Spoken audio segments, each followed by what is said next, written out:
का रेशो निकाल लेते हैं वो 2-3 साल का और बाइनरी कर देते हैं। If ratio is better than industry 1, if ratio is worse than industry 0, 1 0 1 0 binary कर देंगे। 25 रेशो लेंगे और उनका पैरामीटर है कि यदि 25 रेशो में से आपको 18 नंबर मिल गए, you will be given the loan. Again this is analytics. Please always remember, analytics is not statistics. मैंने मॉर्निंग में भी कहा था and I am again repeating my point, analysis is not confined to statistics.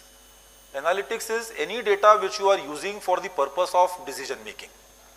आप कोई भी, if you are using any data, कोई भी डेटा यूज करिए, if you are using the data for the purpose of decision making, that is analytics, that is decision making, that is business intelligence that we are trying to analyse.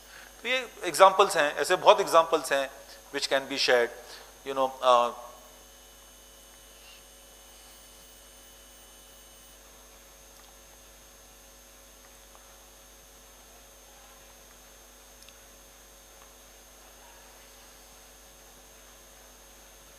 Coming back to any questions, so coming back to some theory before I come to the theory, if you have any questions please ask me.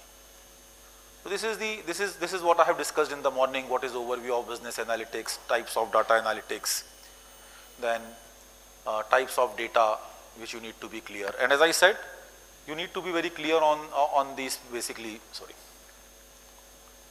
volume, velocity, variety, veracity and values. Sir,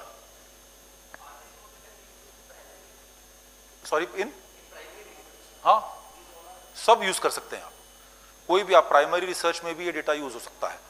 आप primary data and secondary data, आपके पास कोई भी data है, आप सारे models use कर सकते हैं।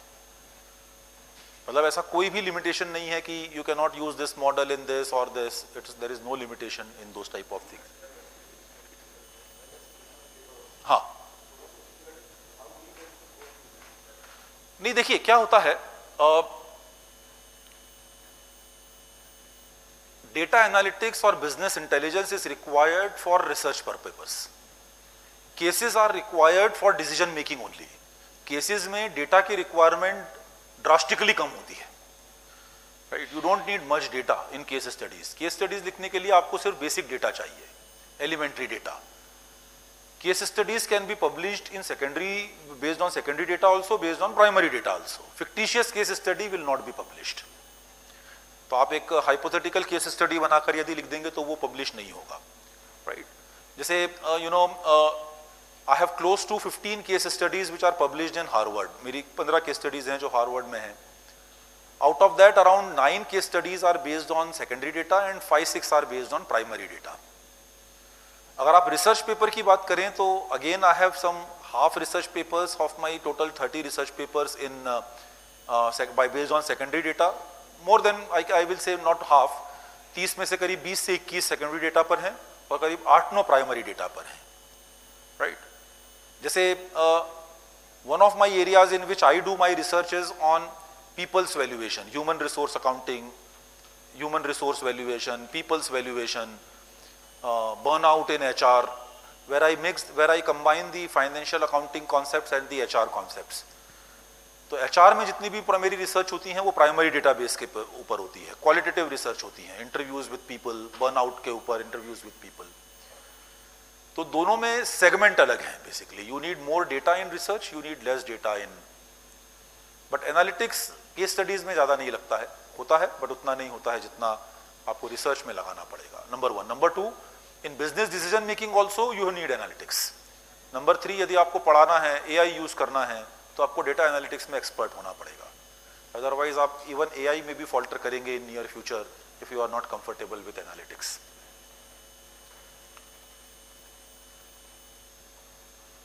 राइट, सो ये सब हमने मॉर्निंग में डील किया। What are the various places where the data analytics is used: healthcare, pharma, manufacturing, telecom, transport, education, government and public sector, media, FMCG. Then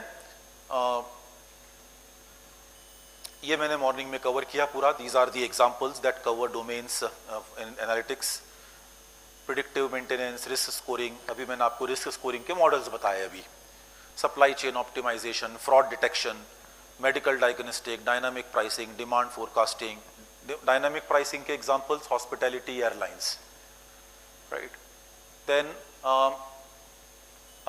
these are the various evolutions which have happened from traditional to, so in traditional decision making was based on intuition, contemporary decision making is based on quantitative evidence. पुराने जमाने में doctor के पास जब आप जाते थे तो doctor आपकी ऐसी नस पकड़ता था 15 साल पहले और आपको बोल देता था कि ये बीमारी है, इंट्यूशन चलता था उनका, ठीक है, एक्सपीरियंस तो वो बोलते थे कि एक्सपीरियंस डॉक्टर हो गया है, बट वो इंट्यूशन था उनका। आज की डेट में no doctor will give you medicine without some basic test done. वो टेम्पररी आपको दे देगा कि आज ये कर लो लेकिन आप कल ये टेस्ट लेकर आइए। That means today the decisions are taken based on quantitative evidence, need some evidence. पुराने जमाने में आपके पास हिस्टोरिकल ट्रेंड होते थे, आज की डेट में हिस्टोरिकल के साथ साथ रियल टाइम इनसाइट्स चाहिए आपको कि रियल टाइम क्या हो रहा है, real time data processing, limited data sets. Morning में मैंने आपको कहा now you have large structured data sets which are available. Traditional decision making was slow, contemporary decision making have become fast and automated. Traditional decision making was human centric, आज की date में आपका काम जो है वो डाटा एनालिसिस है और जब वो रिजल्ट आता है उसका इन्फ्रेंस करना है, और अब वो भी काम एआई कर रहा है, राइट। तो to make yourself sustainable in this type of AI world you need to beat the AI. वो और एआई को आप तभी बीट कर पाएंगे जब आप उस डाटा एनालिटिक्स के इन्फ्रेंस को एप्रोप्रिएटली करेंगे। जो मशीन नहीं कर सकती वो आपको करना पड़ेगा, and that is inference. I repeat my point जो मैंने मॉर्निंग में कहा था, आपको डाटा एनालिटिक्स कोई भी करके दे देगा, बट उसके जो इन्फ्रेंस हैं वो दुनिया में कोई नहीं कर सकता, वो आपको ही करना पड़ेंगे। That is what is business intelligence. ये हमने कर लिया। These are the analytical tools which are used. इसका मैं आपको आगे समरी दिखाऊंगा यहाँ पर देखने के बजाय। These are the digital transformations which have happened in India with the help of data, जिसको हम यूज कर रहे हैं आज की डेट में। ये गवर्नमेंट ऑफ इंडिया के डेटा है, this are government public sector data, ये सब अवेलेबल है।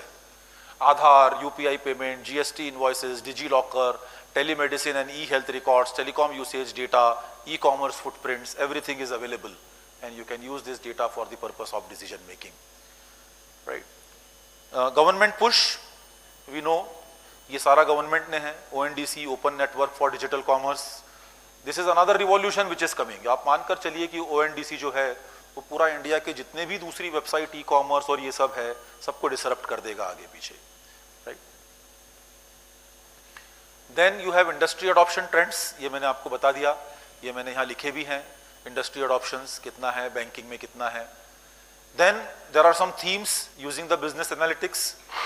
Theme 1, transaction from reactive to predictive decision making. ये मैंने मॉर्निंग में आपको केस स्टडी के थ्रू एग्जांपल शो किया था कि अब आप रिएक्टिव से प्रेडिक्टिव डिसीजन मेकिंग में आ गए हैं। पहले एक्सीडेंट होते थे और हम उस पर एक्शन लेते थे कि ये होना चाहिए तो नहीं होंगे। आज की डेट में आप पहले से ही कुछ करके रख देते हैं so that the accident does not happen, predictive. So you are moving from transition from reactive to predictive decision making.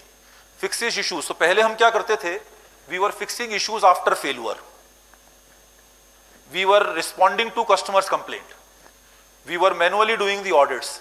Indian Railways, Tata Power, Apollo Hospitals are the example जहां पर रिएक्टिव होता था, अब प्रेडिक्टिव हो गया है। That is the change because of data and business intelligence.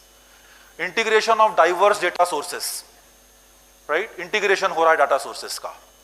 आप देखिए, मैं इसका एग्जांपल आपको बताता हूं कि आधार और पैन को लिंक किया, आधार और पैन लिंक हुए, तो ये इंटीग्रेशन ऑफ डेटा है। तो जब आप दो सोर्सेस पर डेटा को इंटीग्रेट करते हैं तो it helps in delivering appropriate service. आज ही आप पढ़ेंगे न्यूज़पेपर में, आज या कल के न्यूज़पेपर में था ना, अभी जैसे आप होटल में जाते हैं तो आपको आई कार्ड देना पड़ता है। आप होटल में जाते हैं कहीं तो देते हैं ना आपका, वो कहता है कि आई कार्ड दीजिए। Now government is coming out of that. Government is saying no more I-card or no more physical copy of Aadhaar or you have to give to the hotel. Hotel को भी वो bank वाला system वो दे देंगे। आप आपके finger punch करिए उनकी मशीन में, यू विल बी वेरीफाइड। कोई नंबर कॉन्फिडेंशियल आपका जाएगा नहीं। अभी वो आधार की फोटोकॉपी यूज करता है, मिस यूज करता है। पता लगा कि वो आपके आधार की फोटोकॉपी उसने किसी को दे दी, उसने जाके आपके नाम से सिम ले लिया, right. Now we are coming out of that. Now they are saying कि फिंगर पंच करिए, जैसे आप फिंगर पंच करेंगे उसको ओके लिखा हुआ आ जाएगा, आपका कोई नंबर नहीं जाएगा उसके पास होटल में, right. This is combination IoT plus machine locks, transaction plus behavioural, GPS plus traffic plus weather. India में कम से कम 10 सिटीज में, including Indore, including Bombay where I stay, now there is a GPS based tracking system on traffic lights. किस area में कितना traffic है उसके हिसाब से ट्रैफिक अपने आप रेड लाइट और ग्रीन लाइट कर रही है. Data driven combination, right, that is what is happening. Integration, then personalisation at scale, e commerce, telecom, personalisation at scale. अब पर्सनलाइजेशन हो रहा है, आपको जो चाहिए वो मिल रहा है, पर्सनलाइजेशन और स्केल अप हो रहा है, this is scaling up, right. आप जोमेटो में जाएंगे तो वो आपको पहले से बता देगा कि ये रेस्टोरेंट है. आपको उसको कैसे मालूम है कि आपको कौन सी डिश पसंद है? क्योंकि उसने आपकी हिस्ट्री पूरी देख रखी है कि आप क्या खाते हो, क्या खरीदते हो, कहां से लेते हो. Personalisation at scale. Real time analytics is a game changer, right. ICU command centers of Fortis, fraud detections of ICICI, traffic systems in smart cities. These are real-time analytics and they are changing the game, not only in finance but in overall analytics domain. Theme 5, data as a strategic asset. Data is the new oil. मैंने morning में start भी इसी से किया था. Data is the new oil, right. Mukesh Ambani, Adani, Birlas, Tatas, all big tycoons in this country are thriving on data, right. सब data में जा रहे हैं because they believe data is the new oil. Every decision can be taken if you have the data with you. These are the analytics techniques by industries which are used. Banking industry, credit scoring, fraud, वही मैंने अभी आपको बताया. Credit scoring, जितनी भी companies हैं जो credit score दे रही हैं, चाहे आप क्रिसिल ले लीजिए, S&P ले लीजिए, इकरा ले लीजिए, ICRA, ये जितनी भी क्रेडिट रेटिंग्स देती हैं, क्रेडिट स्कोरिंग, आपको जो सिविल स्कोर मिल रहा है दैट इज कंप्लीटली ऑटोमेटेड. आप जैसे ही कोई इंक्वायरी करेंगे आपका क्रेडिट स्कोर चेंज हो जाएगा.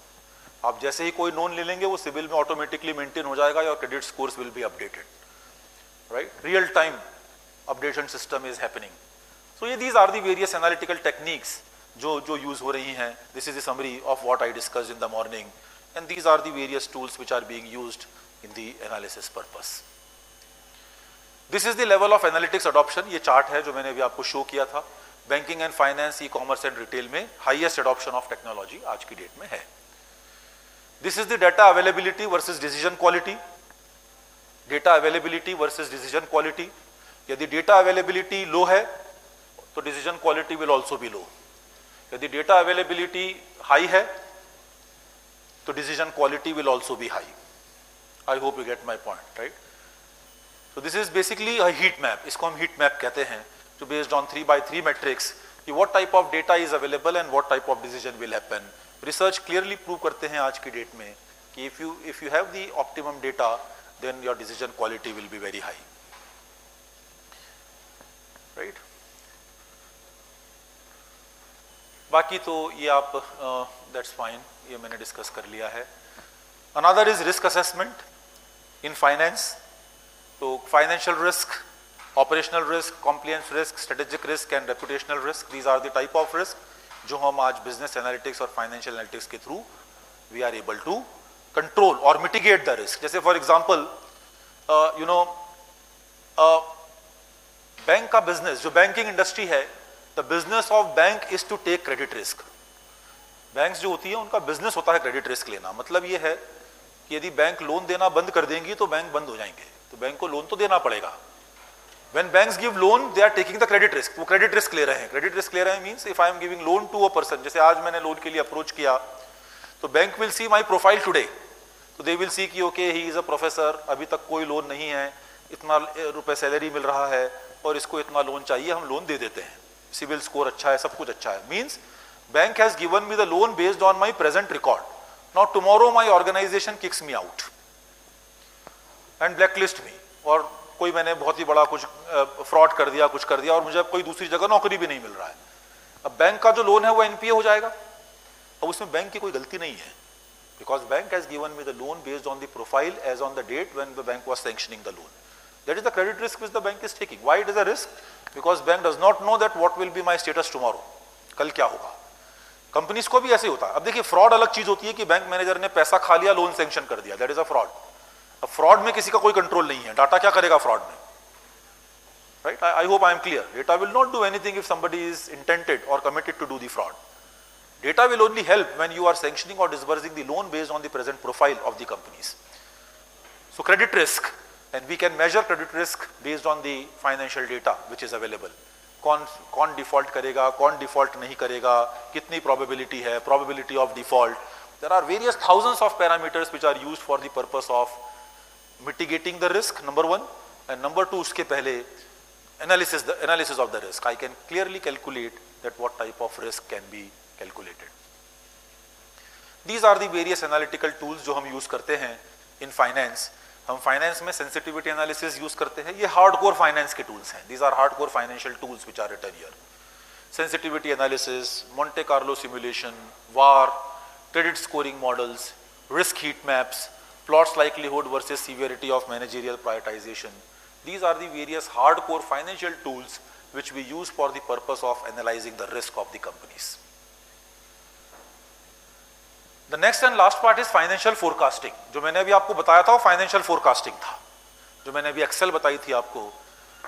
No analysis in the world is complete if you are not able to know the financial forecasting. Again, that is data.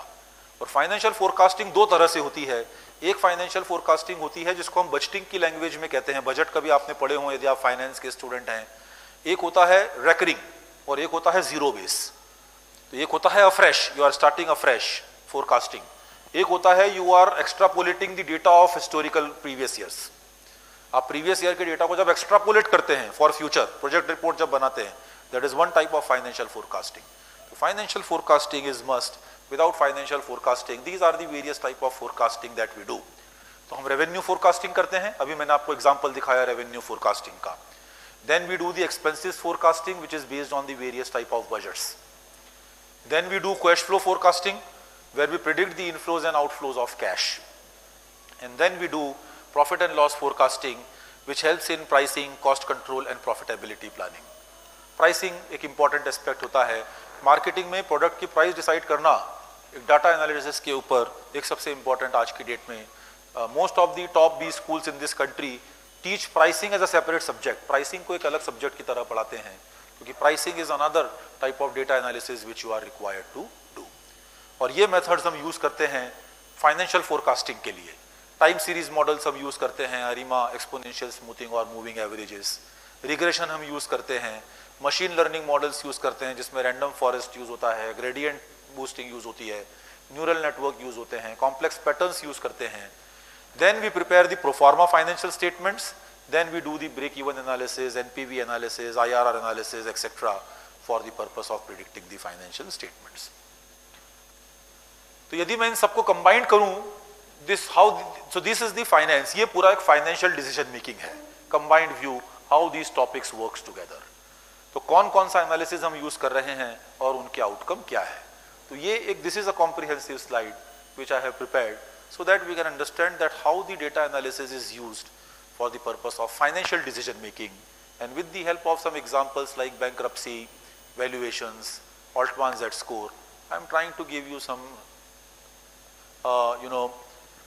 some area which you can think of in future and say that how the data is used for the purpose of various type of decision making.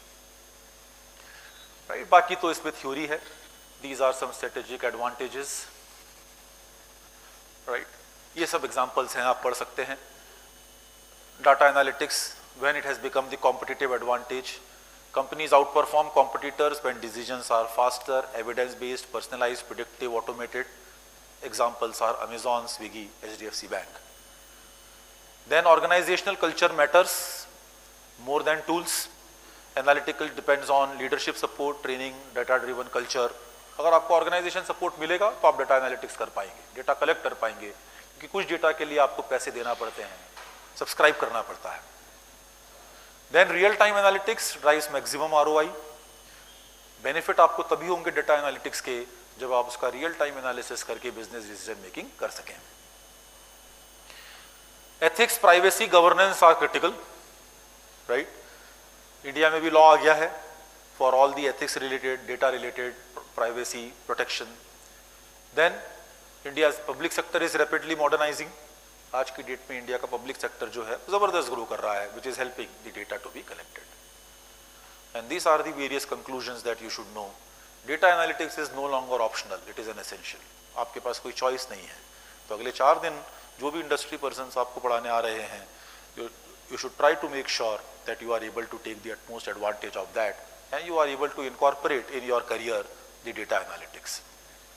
Predictive and prescriptive model drive the highest impact. Predictive models आज की date में सबसे ज़्यादा काम करते हैं। Real time analytics is transforming health care, transport, telecom and finance. Public sector digital transformation is reducing corruption and improving citizen services. Private businesses use analytics for personalization, supply chain optimization, fraud detection and customer retention. Sector like agriculture and energy are catching up through IoT, smart meters and weather analytics. A strong governance framework is necessary to ensure ethical and secure data use is there. तो ये एक मोटा आपको data analytics के बारे में मालूम होना चाहिए।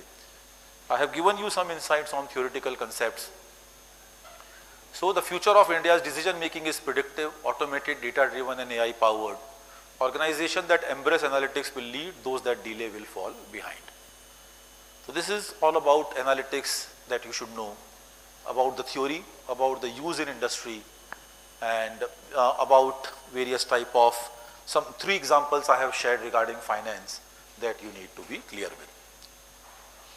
मैं कुछ केस स्टडीज आपके साथ शेयर कर दूंगा, which are this case studies. You can see case studies. ये वॉलमार्ट का केस स्टडी है, enhancing financial planning with driver based forecasting, right. इसके फाइनेंशियल मैट्रिक्स भी दिए हैं नीचे, and conclusion Walmart adoptions of driver based. तो हर इंडस्ट्री में what financial variables they used and what was the outcome and what was the conclusion of using that model. तो ये वॉलमार्ट का केस स्टडी है। देन डेल इनकॉर्पोरेशन का working capital optimization का case study है। Then Helen of Troy limited, again working capital efficiency case study using data. Then McKesson incorporation, financial reporting adjustments and control challenges. Then Ford Motor Company, cash flow forecasting to navigate supply chain disruptions, combination of operations and finance, right? Then you have case study of Netflix, which they are using the financial analytics for subscriber profitability segmentation, right? Netflix has approximately 300 types of subscribers. उसमें से कौन सा segment most profitable है, उनको सबसे ज़्यादा facility वो देते हैं, right? That's how they are doing this data analytics and try to improvise and try to see. Unilever leverage predictive analytics for cost optimization. आज की डेट में किसी भी कंपनी के लिए अपनी प्रोडक्ट की प्राइस बढ़ाना सबसे मुश्किल काम है। उनके लिए सबसे आसान होता है कॉस्ट ऑप्टिमाइजेशन करना, कॉस्ट कम करना, कॉस्ट को ऑप्टिमाइज करना, राइट? यूनिलीवर ने उसको कैसे किया? Through cost optimisation using the cost data. This is the case study, a classic case study. Again if you have a product, Adobe incorporation revenue optimisation किया। Adobe के लिए cost नहीं था, लेकिन अडोब के साथ प्रॉब्लम ये था कि everybody was using PDF as a free resource. तो किस तरह से अडोब ने अपने बिजनेस मॉडल को रेवेन्यू सेंट्रिक किया? This is the case study of that how through data कौन कस्टमर यूज करेगा, पीडीएफ में कौन पैसा देगा। आज अडोबो का आपको सब्सक्राइब करना है, अडोब यदि सब्सक्राइब वर्जन लेना है तो who will take? They were able to optimise. Pfizer capital allocation and ROI forecasting for research and development in R&D. किस प्रोडक्ट में R&D करना, कैसे करना, क्यों करना? Again a classic example of financial analytics. Then Airbnb real time financial analytics for dynamic pricing and margin optimisation. ये Airbnb नहीं, ये हर होटल में एप्लीकेबल होगा. ये real time pricing, dynamic pricing. Demand ज्यादा है, प्राइस बढ़ जाने चाहिए ऑटोमेटिकली. आपका डेटा जो है वो इस तरह का होना चाहिए कि automatically it feeds and gives you that when the price should increase and when the price should be decreased. Then Saks Global working capital restructuring post merger, ये अभी एक recent case है. Then you have Intel Corporation financial analytics in capital expenditure, capex. Capex is considered as the backbone of the company. दुनिया में जो company capital expenditure नहीं करती है वो survive नहीं कर सकती. कितना करना, लेकिन क्वेश्चन ये आता है कि कितना करना. That is what is financial analytics will help you in understanding the capital expenditure of the organization. Then Starbucks store level financial analytics for profitability optimization. कहाँ खोलना, कैसे खोलना, कौन सा स्टोर प्रॉफिटेबल होगा, कौन सा स्टोर प्रॉफिटेबल नहीं होगा. Financial analytics is being used. Then Siemens AG financial analytics for global treasury and currency risk management. Right? Currency risk management कैसे होगा? Siemens का एक classic case study है Siemens AG where they did the financial analytics for the purpose of global treasury. And last 15th case study is on Meta, which is Facebook. Cost allocation analytics for data center efficiency. Facebook जैसी company के लिए, Google जैसी company के लिए cost जो है वो data centre से आती है। इनके डेटा सेंटर इतने बड़े बड़े होते हैं और भयंकर कॉस्ट लगता है, there is a huge cost which they have to incur. So how they can optimise the cost efficiency by providing the best services, क्योंकि इनके रेवेन्यू मॉडल्स डिसाइड नहीं होते हैं, कॉस्ट जो लग रहा है वो लगेगा ही, रेवेन्यू नहीं होते हैं, तो they are trying to do the cost optimisation. तो ये 15 केस स्टडीज हैं which will give you the various type of parameters or various type of variables which are used for the purpose of data analytics। और जो मैं Indian context में सुबह बता रहा था, there are Indian context basically. तो ये case study Indian railways morning में मैंने दिखाया था आपको, स्मार्ट सिटीज मिशन, ये सब आप पढ़ सकते हैं, मैं दे दूंगा, I will share this with the organisers, they will mail it to you. Mumbai police classic case, GSTN हमने मॉर्निंग देखा, नीति Aayog, HDFC Bank morning I have shown, ICICI Bank, real time fraud detection using AI. It's a very good case study where ICICI Bank in India, the lowest number of banking frauds are with in ICICI Bank, है ही नहीं banking frauds। आपने कभी भी नहीं सुना होगा कि किसी ने ICICI Bank का सर्वर हैक कर लिया, किसी ने ICICI Bank के अकाउंट से गलत पैसे ट्रांसफर कर लिए। They have an excellent system which is based on real time fraud detection। आप कोई ICICI बैंक के ऊपर कोई एक ऐसे अमाउंट का ट्रांजैक्शन करके देखिए आपके ATM कार्ड के ऊपर, विद इन सेकंड्स आपको फोन आता है, और यदि आप उनको बोल दें कि ये ट्रांजैक्शन आपने नहीं किया, वो ट्रांजैक्शन इमीडिएटली रिवर्ट हो जाता है। आप एक्सपीरियंस करके देख सकते हैं। That is the type of data analytics and real time fraud detection which is done by the banking system. Then loan recovery forecast, SBI। Why SBI which was considered as one of the banks, आज की date में यदि आप NPA देखें तो एक SBI वो था जो 2013-14 में लगभग 4.5% NPA के साथ खड़ा था। आज SBI का NPA is hardly less than 1%। 1% से कम SBI का NPA है, which was considered as a dream in the Indian banking industry. Indian banking industry में यदि पब्लिक सेक्टर बैंक अपना NPA टोटल लोन पोर्टफोलियो के 1% से नीचे लेके आ जाएं, तो आप समझ सकते हैं कि that is something which is miracle which has been done. Again one of the best data analytics which is used by SBI for loan recovery, और उनके NPAs कम इसलिए हुए because they were able to recovery जो था, जैसे ही किसी कोई लोन डिफॉल्ट हो रहा था, they were starting the loan recovery mechanism and they were able to get the data. Paytm का मैंने एग्जांपल मॉर्निंग में शेयर किया था। Another company which is using is LIC, policy labs prediction using machine learning. LIC की सबसे बड़ी problem यह है, और कोई भी इंश्योरेंस कंपनी की इंडिया में सबसे बड़ी प्रॉब्लम यह है कि जैसे ही कोई पॉलिसी लेता है, आपने एजेंट के कहने पर, because the agent is saying आप पॉलिसी तो ले लेते हैं, लेकिन सेकंड ईयर थर्ड ईयर में आप प्रीमियम देना बंद कर देते हैं। एक टाइम का आपने लॉस बियर कर लिया, आपने कहा कौन हर साल देगा LIC, right. LIC is able to drastically reduce with the help of some data analytics and machine learning कि कौन कस्टमर पे नहीं करेगा और कौन करेगा, और जो नहीं करने वाला होता है उसके अगेंस्ट में वो पहले से ही मार्केटिंग करके या करके उसमें से they are able to ensure कि कुछ लोग पे करना शुरू कर दें। So policy labs predictions were done using the data in the financial industry, right. Bajaj Allianz, ये भी मॉर्निंग में मैंने आपको शेयर किया था, insurance claim fraud detection. Apollo hospitals predictive analysis for early disease detection, right. Apollo hospital, ये जो checkups आपके होते हैं, इसमें आज की डेट में कौन एक्सपर्टाइज है जो अर्ली डिटेक्ट कर लेता है कि आपकी डिजीज ये होने की प्रोबेबिलिटी है या ये होने की प्रोबेबिलिटी है। Like so if you take these coefficients which are given 0.92, 0.528, 0.404, 0.892, 95% of the time these coefficients will hold true in any circumstances, right? तो इसलिए कोएफिशिएंट्स को आप ले सकते हैं, यूज कर सकते हैं, लेकिन यदि आप कोएफिशिएंट कैलकुलेट करना चाहें तो वो भी कैलकुलेट कर सकते हैं, it's not a big problem. So the point I am trying to explain here is using these coefficients and using this equation, हमको 8 रेशो निकाल लिए, और ये हर कोएफिशिएंट से जब हम 8 रेशो को मल्टीप्लाई करके और एडिशन सब्सट्रैक्शन करेंगे based on this equation, you will get a Beneish M score, एक एम स्कोर आपको मिल जाएगा।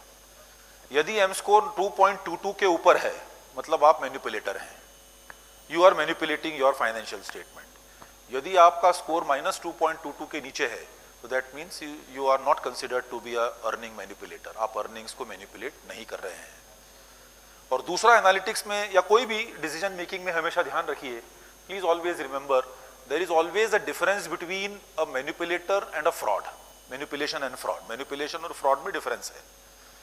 मैनिपुलेशन जो होता है वो ट्विकिंग होता है, राइट, आप कुछ माइनर ट्वीक कर रहे हैं। फ्रॉड होता है जो आप गलत इंटेंशन से कर रहे हैं।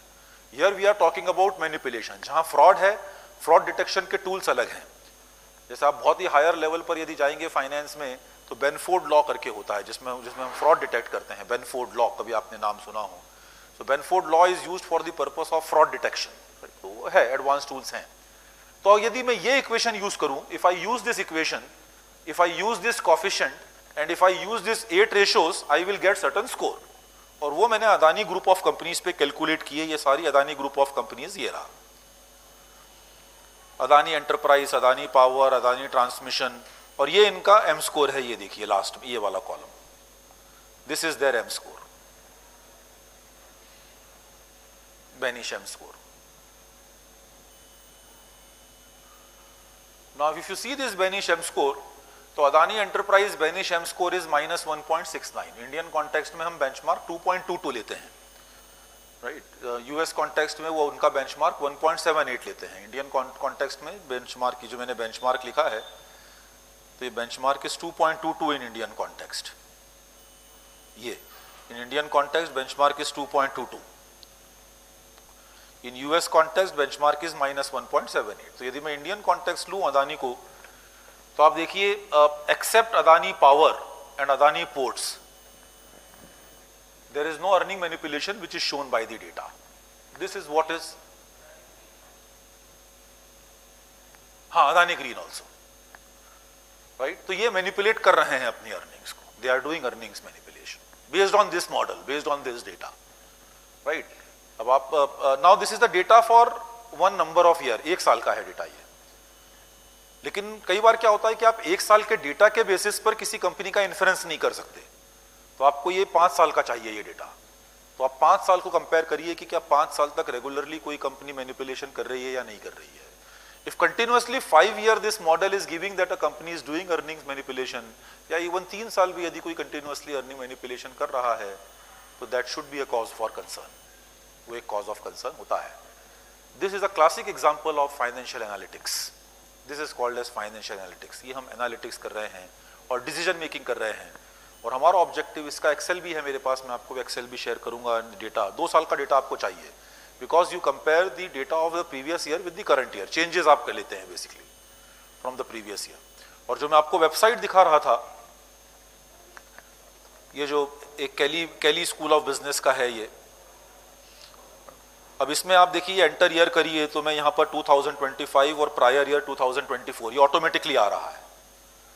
अब जैसे मैंने ये current assets net accounts receivable डाला, सपोज यहाँ पर 1000 और यहाँ पर 800, कोई भी रैंडम नंबर में डालते जाता हूँ, 1200, 1500, current liability 1900, total assets 2500, 2200, PPE net 2000, 1800, long term debt 1900, sales 10,000, 8,000, depreciation 2,000, 1,600, COGS 8,000, 6,700, selling general administration expenses 1,800, cash from operations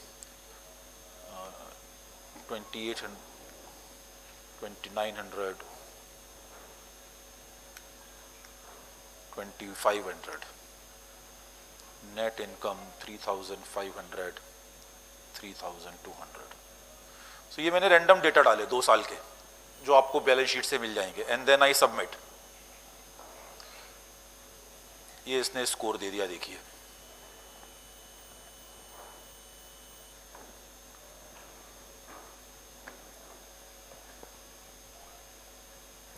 so M score is -1.410, because it is a US scenario, the benchmark is -1.78।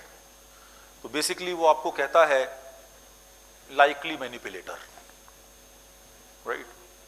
तो minus ये इस range में possible manipulator, not manipulator, likely manipulator। So the point is, it's a very good, this is an example of financial analytics।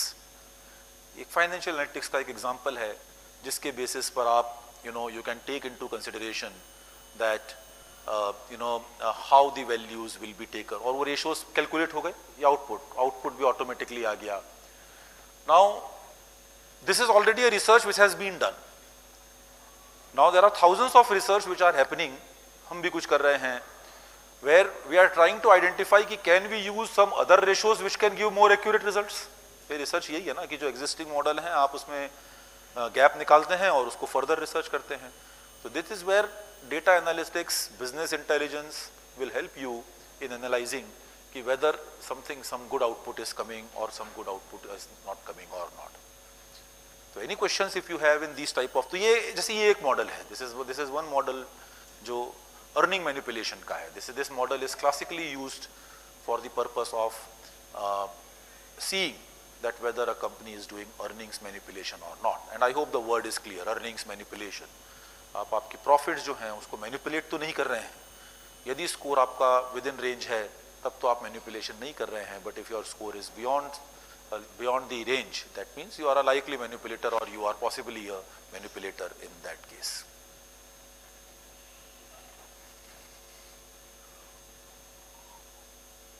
Right? So this is an example of financial analytics. But ये जो financial analytics है, so this is we are using the, तो यदि आप मेरा PPT देखें, if I go back to my PPT which I used in the morning,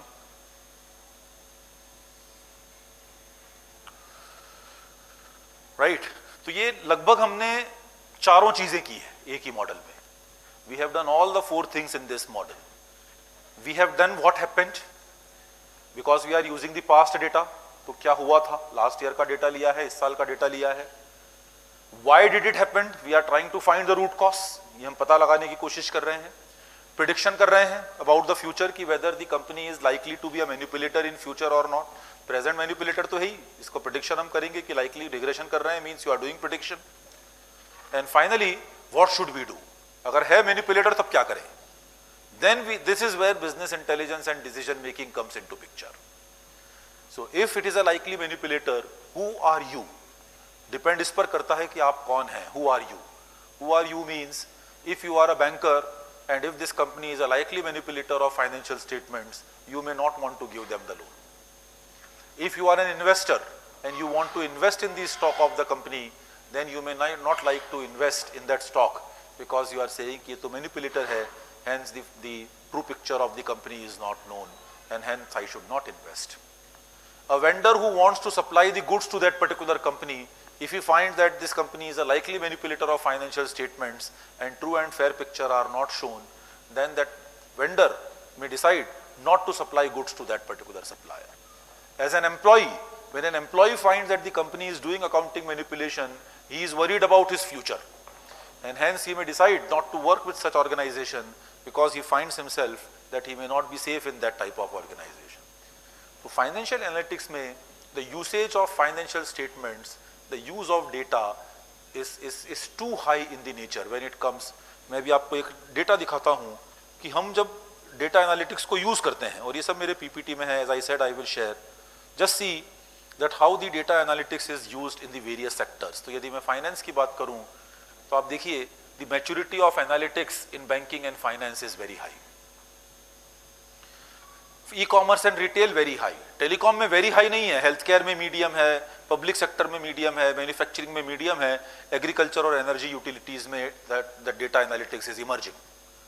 health tech, agri tech, या आप नए नए टर्मिनोलॉजी आप सुन रहे होंगे, इंश्योर टेक, ये सब जो टेक आ गया है जिसको हम platform as a service, PaaS और सास कहते हैं, software as a service and platform as a service. And you can see what are the sectors which needs high analytical maturity. तो if you see the sector wise maturity of data analytics, और ये India का actual data है कि कहाँ पर analytics कितना use हो रहा है डिसीजन मेकिंग में और एनालिसिस में. तो मेरा कॉन्सेंट्रेशन यहाँ है, banking, finance, accounting, this is where I am concentrating. And here I am saying that the analytics maturity is very very high. That means यहाँ पर यदि आपको इस डोमेन में एनालिटिक्स नहीं आता है तो आप बहुत पीछे रह जाएंगे, lagging behind like anything. And hence you have to use the analytics. और अगर आप इनके ड्राइवर्स देखें, if you see the drivers basically, you will find that key drivers are high digital adoption and regulatory compliance. What are the challenges? Fraud, evaluation and data privacy, which I was talking in the morning. ये challenges हैं हमारे. ई commerce and retail की यदि हम बात करें तो customer data availability, real time decisions आपको लेना पड़ते हैं। मैं भी ई कॉमर्स का आपको बता रहा था कि Amazon has to be particular. Hotel and retail की हम बात करते हैं, सर्विस इंडस्ट्री की हम बात करते हैं, operational complexity, telecom churn prediction complexity. Telecom में आज की डेट में जितनी भी टेलीकॉम कंपनीज हैं इंडिया में तो खैर डुओपोली है आज की डेट में, but the major challenge with both these companies is कि उनको पता ही नहीं कि उनका प्रीपेड कस्टमर कब भाग जाएगा। So that is a churn analysis, क्योंकि प्रीपेड पोस्टपेड कस्टमर्स ठीक है प्रॉफिटेबल, ज़्यादा प्रॉफिटेबल पोस्टपेड कस्टमर्स होते हैं, बट प्रीपेड कस्टमर से उनके ऑपरेशनल एक्सपेंसेस निकलते हैं।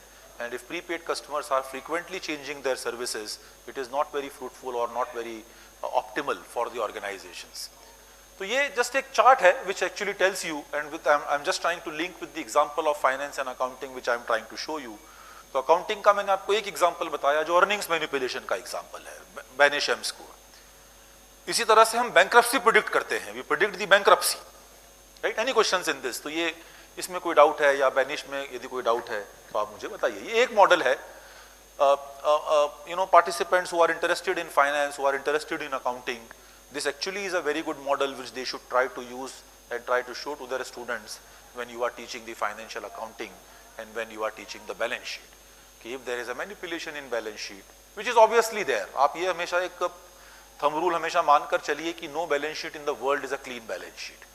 It is only the quantum of manipulation which the organization is doing, whether the quantum of manipulation is very high or the quantum of manipulation is very low.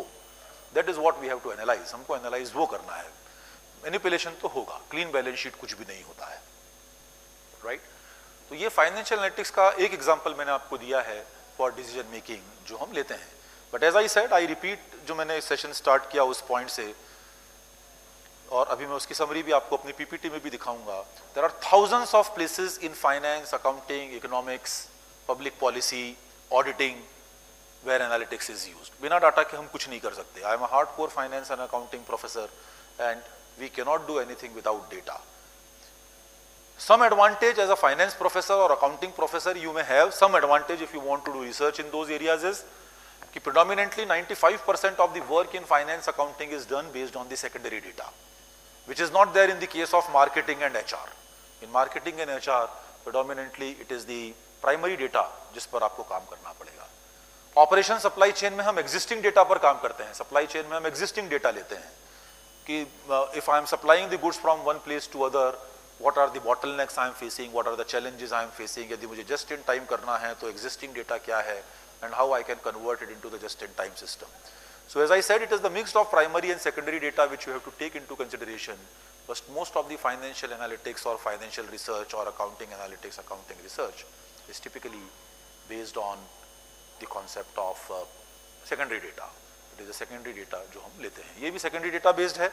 हम secondary data के basis पर ही prediction कर रहे हैं। Analytics is all about predictions. That is one thing which you have to keep in mind. Any questions to anyone?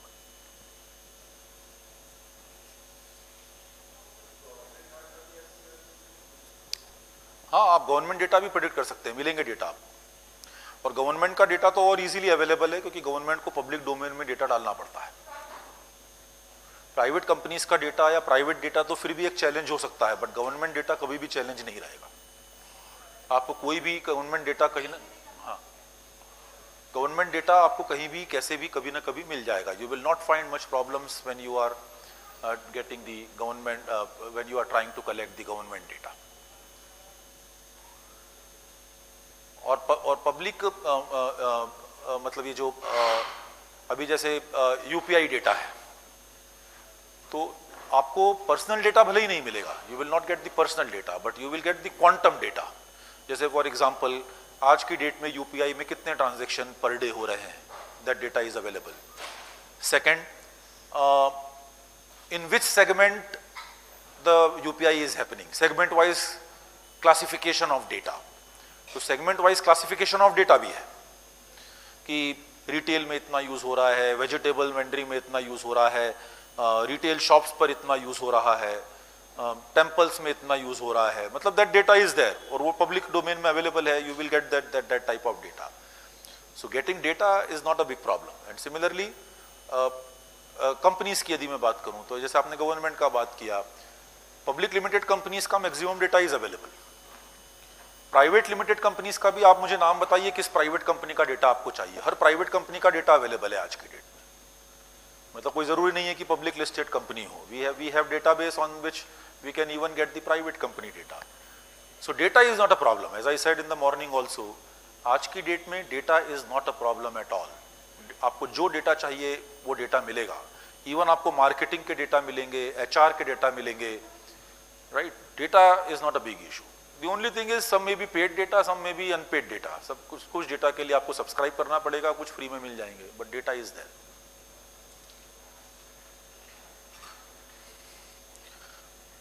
So like you know,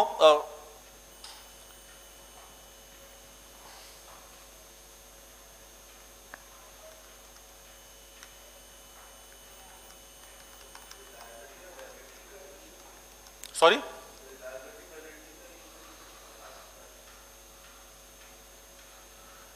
reliability in what sense? हाँ देखिए, हाँ I got your point. देखिए data में क्या होता है कि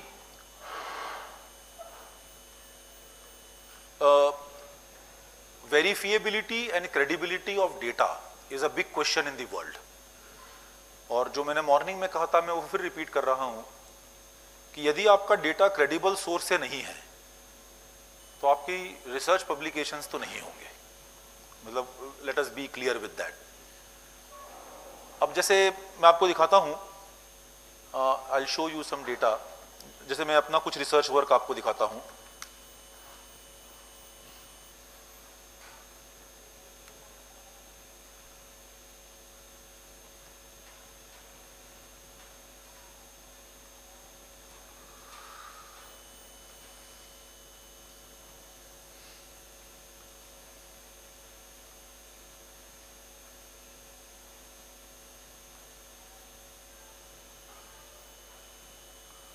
Now just see this one, an analysis of NPA of Indian banks using a comprehensive framework of 31 financial ratios. So in this research we were able to predict the NPAs of the bank कि क्या based on the account type of accounts क्या आप predict कर सकते हैं, and based on simple accounting ratios we are using simple accounting ratios for the purpose of analyzing. एक और जो मैं आपको दिखाता हूं, this one, the relationship between earnings roundup down and global financial crisis evidence from BRICS markets. अब देखिए आप डेटा को किस तरह से यूज करते हैं। Earnings round up and earnings round down, manipulation accounting financial data में मैनिपुलेशन किस तरह से होता है और आप एनालिटिक्स किस तरह से करते हैं। जैसे आप बाटा पर कोई शॉप का शू लेने जाते हैं, बाटा की दुकान पर, तो वो आपको कहता है कि जो शू की प्राइस है वो 399.99 है, 400 क्यों नहीं कहता है वो? Psychology, they are playing with the minds. Psychology impact कर रहे हैं कि 400 का नहीं है, 399.99 का है। जब हम फाइनेंशियल स्टेटमेंट बनाते हैं तो कंपनी एग्जैक्टली यही करती है, अपने प्रॉफिट को राउंड अप करती है, राइट? तो वो राउंड अप 3 डिजिट्स में कर देंगे राउंड अप कि मेरी इनकम 9100 है, मैं उसको 10,000 कर दूंगा। This is the study, earnings round up and earnings round down. तो ये मैनिपुलेशन है। तो कितनी कंपनियों ने ऐसा किया है कि उनका जो प्रॉफिट्स था वो डेटा आपको मिलता है कि एक्चुअल प्रॉफिट कितना है और उसने ऊपर लिख देते हैं रुपीज इन क्रोर्स। अब रुपीज इन क्रोर्स ऊपर लिख दिया, अब आप तो अब रुपीज इन क्रोर्स और नीचे लिख दिया 1319। अब 1319 में 5 जीरो आप जोड़िए, लेकिन उसका एक्चुअल प्रॉफिट 131950 नहीं है सर। उसका जो एक्चुअल प्रॉफिट है वो 1318 और सम नंबर्स हैं उसने, लेकिन राउंड ऑफ 5 डिजिट्स में किया है। तो basically it's a manipulation. Now can I catch that manipulation? Yes, I can catch this manipulation. तो डेटा में one of the major problems which you face in data is that how you are presenting the data. आप data को present किस तरह से करते हैं। जैसे यदि मुझसे कोई मेरी एज पूछेगा तो आपकी एज यदि 50 साल और 10 महीने भी है तो आप कहेंगे 50 साल, आप उसको राउंड अप कभी भी नहीं करेंगे, राइट? राउंड डाउन करेंगे आप, right? So there is a difference in revenue and profits which we are taking into consideration. So that's how the numbers are manipulated. तो डेटा की verifiability and data की credibility is always a question mark. So the important point in data is which is the source from which you have collected the data. आपने कौन से source से data को collect किया है, तो सारी शुरुआत वहीं से ही होती है कि ये मेरा सोर्स है डेटा कलेक्ट करने का, राइट। और फाइनेंशियल डेटा तो स्पेसिफिकली एक मेजर प्रॉब्लम इसलिए है कि most of the decision making in the world happens based on the financial data, कि मेरा प्रॉफिट कितना है, मेरा रेवेन्यू कितना है, and so on and so fourth.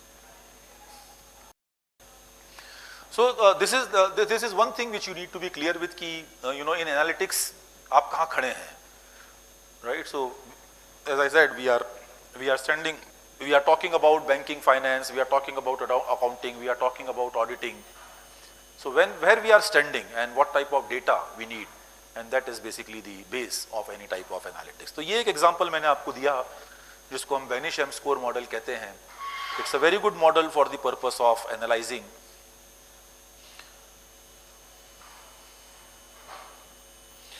एक और मॉडल जो हम यूज करते हैं, which I just want to share, is called as the Altman Z-score model. इसको हम कहते हैं Altman Z-score.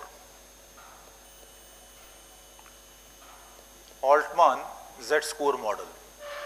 Now this is another model which is used in the analytics of finance and accounting, and this Altman Z-score basically is used for the purpose of predicting bankruptcy. Prediction of bankruptcy of the organization.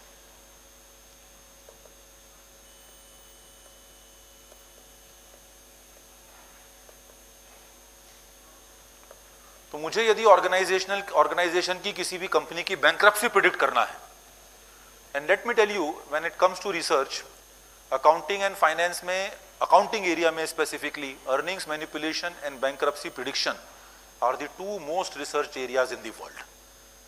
70 to 80% of the accounting research in the world has happened on bankruptcy prediction and earnings manipulation, क्योंकि ultimately यही दो चीजें company को drive करती हैं.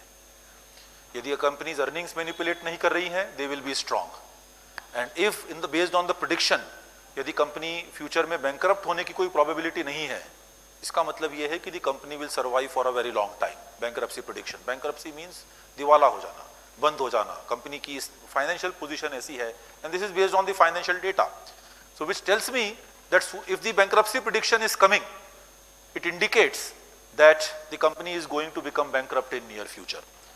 बहुत simple model है. तो जिस तरह से हमने बेनी-शेम स्कोर देखा, in Beneish score we are using 8 financial ratios. Altman में हम 5 फाइनेंशियल रेशियो यूज करते हैं, and based on that 5 financial ratios I get the data. Analytics में हमको डेटा कलेक्ट हो जाता है.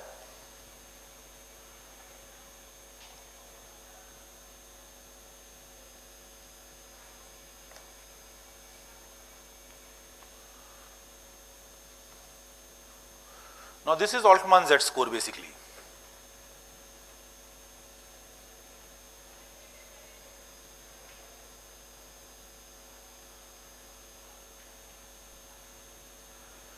Five ratios. The first is अभी आप ये coefficients हैं. These are coefficients. 1.2, 1.4, 3.3, 0.6 and 1. These are the coefficients. ये हम coefficients use करते हैं. And these coefficients again are coming out of regression. आप regression analysis करिए, ये coefficients आपको आ जाएंगे. Dependent and independent variable. Dependent variable is binary in nature, 0 and 1. And then we have 5 ratios of multiple companies. जैसे ही आप regression run करेंगे, automatically you will get sample लेते हैं. Sample कैसे लेते हैं? Historical data. तो जो मैंने कह रहा था, हम पुराना जाएंगे, तो पुराने 10 साल के डेटा लूंगा मैं. Regression कैसे करते हैं, मैं उसका example दे रहा हूँ आपको. Financial analytics में how we are doing regression.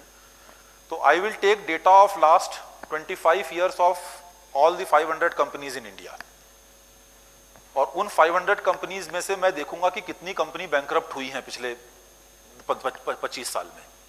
तो सपोज 25 साल में 100 कंपनी बैंकरप्ट हुई हैं और 400 बैंकरप्ट नहीं हुई है, तो मैं उन 100 और 400 कंपनीज के डेटा को मिक्स कर दूंगा. Then I will run regression, and then I will see कि whether the model was able to predict the bankrupt companies or not, because वो तो ऑलरेडी हो चुकी है. तो यदि उस 100 में से, अब इसमें एरर 1 आपने सुना होगा, type 1 error and type 2 error. अब टाइप 1 एरर, टाइप 2 एरर मुझे ये कहती हैं कि if the model is showing that वो जो 100 बैंकरप्ट कंपनी है उसमें से 100 की 100 बता दिया या 95 बता दिया या 96 बता दिया, that means my model is 95-96% accurate. Problem तब होती है जब कंपनी बैंकरप्ट नहीं है और उसको भी बैंकरप्ट बता दे मॉडल, टाइप 2 एरर बेसिकली। तो that is dangerous, that is dangerous, क्योंकि यदि वो मॉडल ने किसी कंपनी ने मेरे पास बैंक लोन के लिए अप्रोच किया और मैंने ये मॉडल रन किया और उसमें उसने बता दिया कि this is going to become bankrupt, but actual में होने वाली नहीं है, बिकॉज ऑफ सम नंबर्स, कोई एक साल के नंबर के कारण उस तरह का मॉडल ने प्रेडिक्ट कर लिया है, तो वो डेंजरस होता है। तो ये एरर, ये पॉसिबिलिटी होती है, but this is a very good model. मैं इसका प्रैक्टिकल एप्लीकेशन आपको दिखाता हूं कि हाउ, और इसका इंटरप्रिटेशन ये है, this is the interpretation. Z score, मैं इसका टेबल दिखाता हूं आपको रादर देन दिस। तो this is the table. Z score of more than 2.99 is safe zone. A Z score of 1.81 to 2.99 is gray zone. And if your Z score is less than 1.81, which indicates that you are in stress zone and there is a high likelihood of bankruptcy. Bankruptcy prediction आप कर रहे हैं, you are doing bankruptcy prediction. तो यदि किसी भी company का आपने ऑल्टमान Z score कैलकुलेट किया और यदि उसका स्कोर 1.81 के नीचे है, तो इसका मतलब यह है कि there is a high probability that that company will become bankrupt in near future. अब वो नियर फ्यूचर कितना है? नॉर्मली रिसर्च ये कहती है कि विद इन 2 to 5 years, 0 से लेकर 5 years आप बोल सकते हैं कि आज से लेकर जब आपने प्रिडिक्ट किया तब से लेकर अगले 2 से 5 साल में वो कभी भी बैंकरप्ट हो सकती है। 0 to 2 years, 0 to 3 years, 0 to 4 years, 0 to 5 years, prediction of bankruptcy, right. अब इसका एक प्रैक्टिकल एप्लीकेशन है, एक आर्टिकल है, मैं आपको दिखा रहा हूं, जस्ट सी।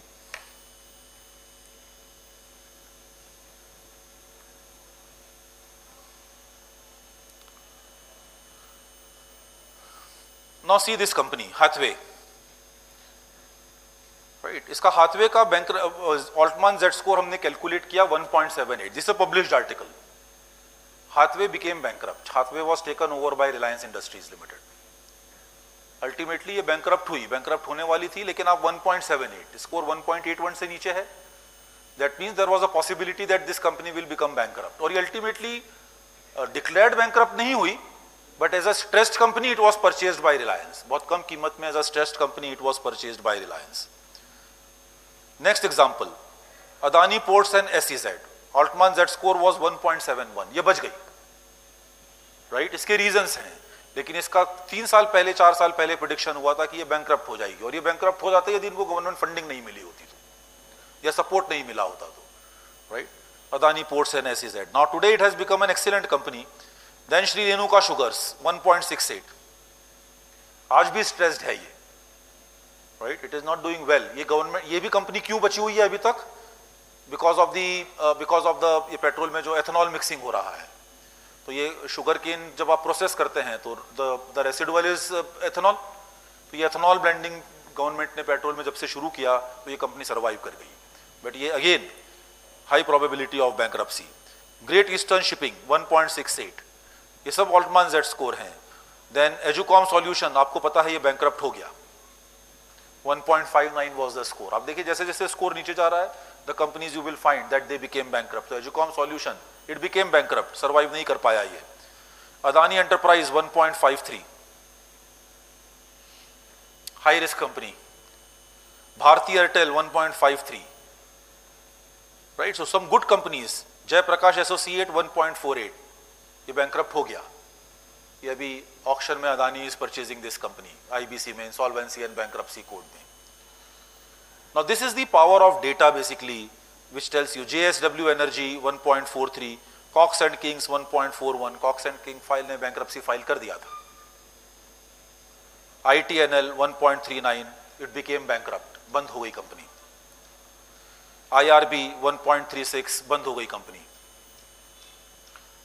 आदित्य बिरला नुओ 1.29, बंद हो गया, it was merged।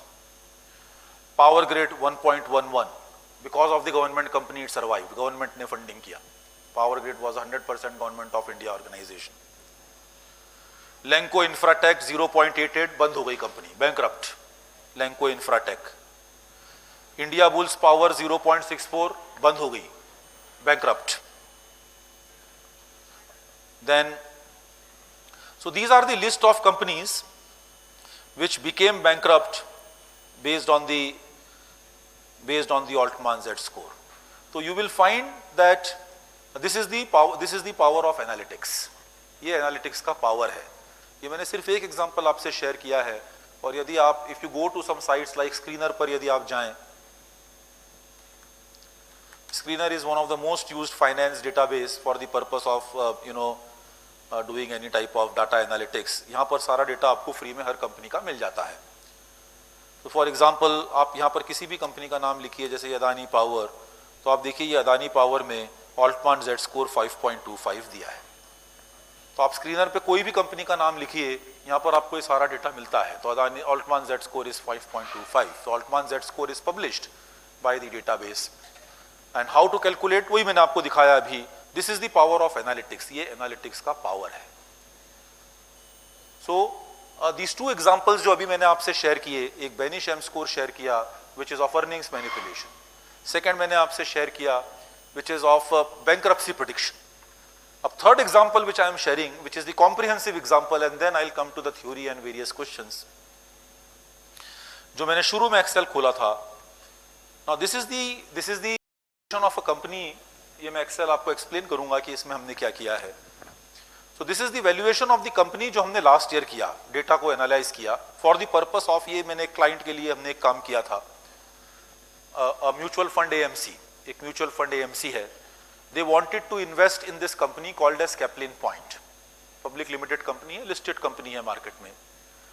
And they wanted to do the analysis of this company and wanted our suggestion कि whether they should invest 1000 crore rupees in this company or not. 1000 crore रुपए का उनको इसमें इन्वेस्ट करना था उस टाइम पर. And they wanted us to do the analysis. Now, so here I will try to, and this is a 100% Excel modeling we have done. ये पूरा 100% हमने Excel में financial modeling किया है. At highest level of modeling has been done here, where we have done thousands of calculation.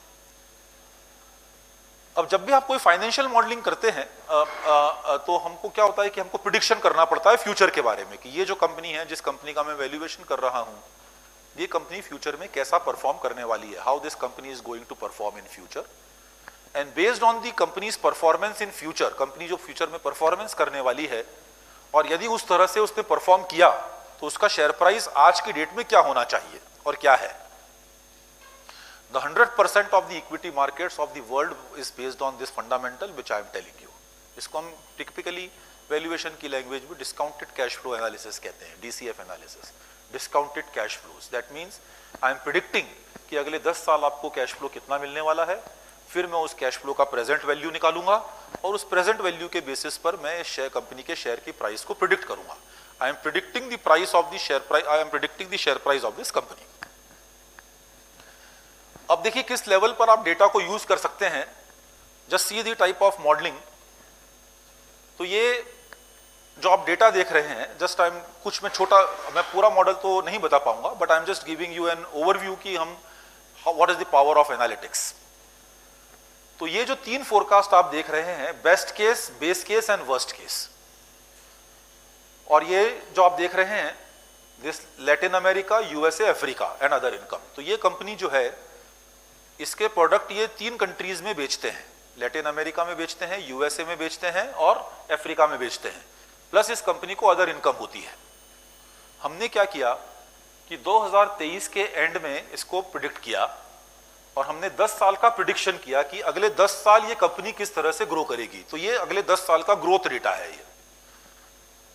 अब ये growth data हम कहां से लाए, तो ये एक रिसर्च है. This is what is prediction. ये एक एम्पिरिकल रिसर्च है कि टोटल एड्रेसेबल मार्केट US में कितना है, इस कंपनी का शेयर कितना है, ये एक्सपोर्ट कितना कर पाएगी, क्या होगा क्या नहीं होगा, right. And all adverse situations भी हम लेते हैं. जैसे टैरिफ उस टाइम नहीं था, लेकिन हमने टैरिफ भी लिया था कि suppose US government imposes tariff. ठीक है, हमने 50% नहीं लिया था, जबकि हमने 2023 में हमने इस मॉडल में 25% टैरिफ को लगाया था कि US गवर्नमेंट विल चार्ज, क्योंकि वो तो आना ही था. US में टैरिफ जो आया है, तो वो कोई ऐसा नहीं है कि वो आज की बात है, वो 3-4 साल से सोच रहे थे लगाने का. तो वो तो टुडे और टुमारो. तो the point is, this is the prediction we have done. ये हमने प्रिडिक्शन किया है. और यहां पर देखिए, ये हमने सर्कुलर रेफरेंस दिया है मॉडलिंग में. तो मैं इसको बेस्ट केस को चेंज करके बेस्ट केस में डेटा अपने आप ये वाला पिक कर लेगा. बेस केस जैसे ही मैं उसको चेंज करूंगा, this data will be picked. Worst case जैसे ही मैं यहां पिक करूंगा, this data will be picked, right, automatically.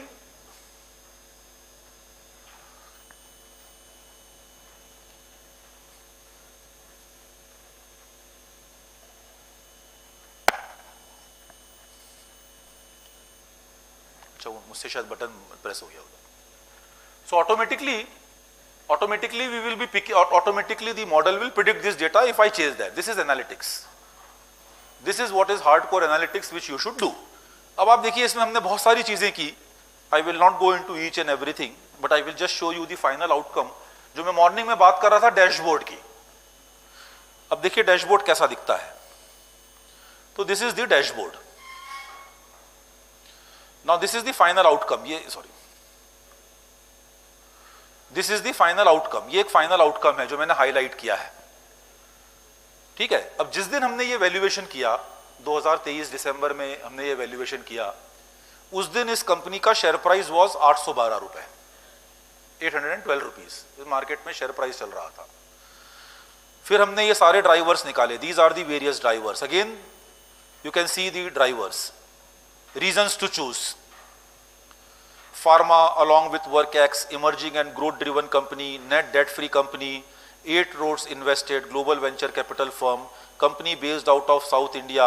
I always fascinated by export import business on works which involves international relations. ये इसका स्टॉक प्राइस मूवमेंट है जो हमने capture किया. Again data. This is the balance sheet of this company for last 10 years, historical data. Again, if I come back to my PPT, when you are using the historical data,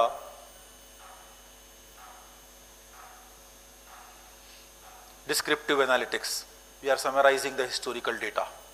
तो आप descriptive. Then this is the cash flows of the company. ये companies के cash flow हैं, cash flow statement. Then we have the income statement of this company for last 10 years. हमारे पास इस company के last 10 years के income statement हैं. Then this is the product mix. यहां से हम डेटा लेकर आए. Caplin point. टोटल बिजनेस कितना है लैटिन अमेरिका में? तो आप देखिए लैटिन अमेरिका में total business is 86% as of now in 2020. फिर ये 87% हुआ, फिर 87% हुआ, 83% हुआ. लैटिन अमेरिका में थोड़ा कम हो रहा है और आप यूएसए में देखें थोड़ा सा बढ़ रहा है. This is dashboard. This is dashboard. यहां हमको इन्फ्रेंस करना है, ये हमको बनाना है.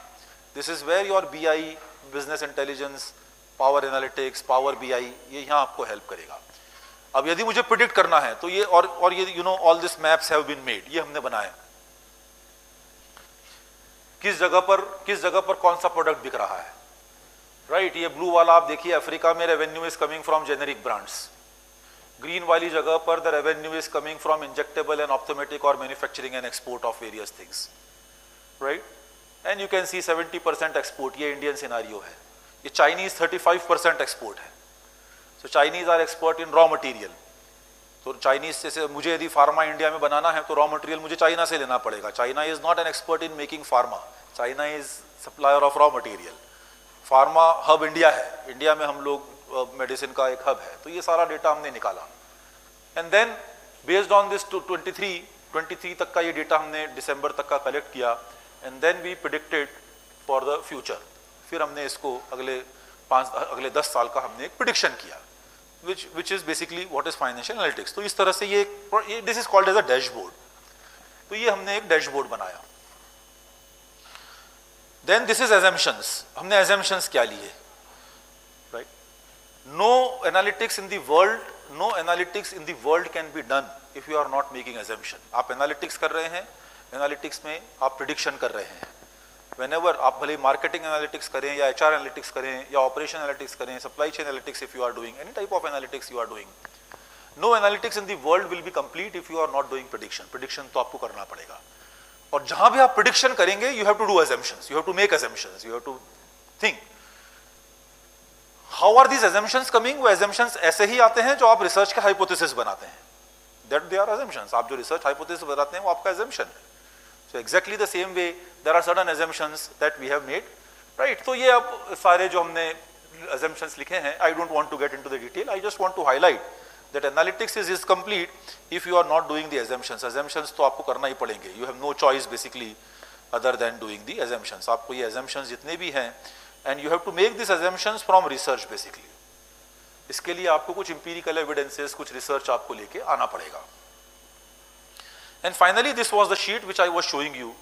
तो आप ये देखिए यहाँ पर ये बेस्ट केस सिनारियो और ये मॉडलिंग का level I want to explain कि अब जैसे मैं ये बेस्ट केस को यहाँ पर बेस केस यदि मैं सिलेक्ट करूंगा, जैसे ही मैंने ये बेस केस किया तो ये बेस केस डेटा ले लेगा और ये बेस केस डेटा जैसे ही हम लेंगे मेरे डैशबोर्ड पर ये शेयर प्राइस जो है 1023 हो गई. सारे डेटा को इसने चर्न करके और सारे डेटा को चेंज करके और शेयर प्राइस लेके आ गया 1023. यदि मैं वापस आपको रेवेन्यू फोरकास्ट जाऊं और ये रेवेन्यू फोरकास्ट में इसको मैं वर्स्ट केस कर दूं, worst case, so you will see in worst case scenario the share price becomes 905 रुपए.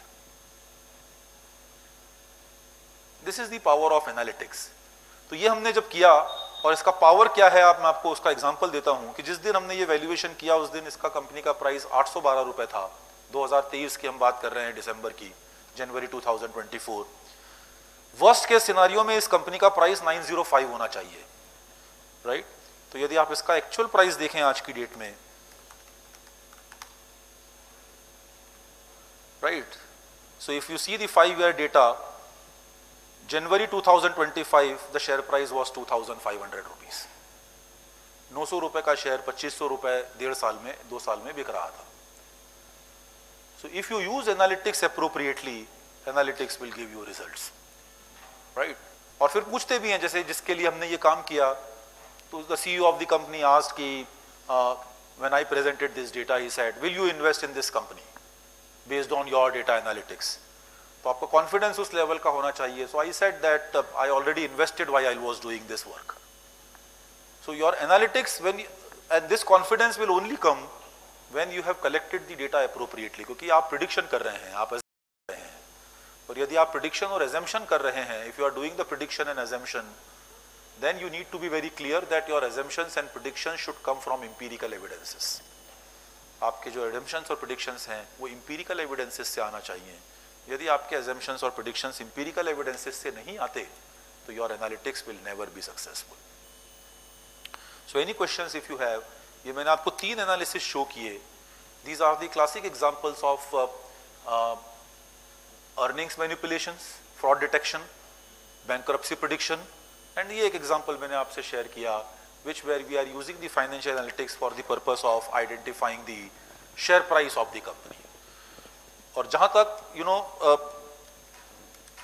मैं आपको 1-2 चीज़ें और दिखाता हूँ कि हम एनालिटिक्स किस तरह से कई बार हम यूज़ करते हैं.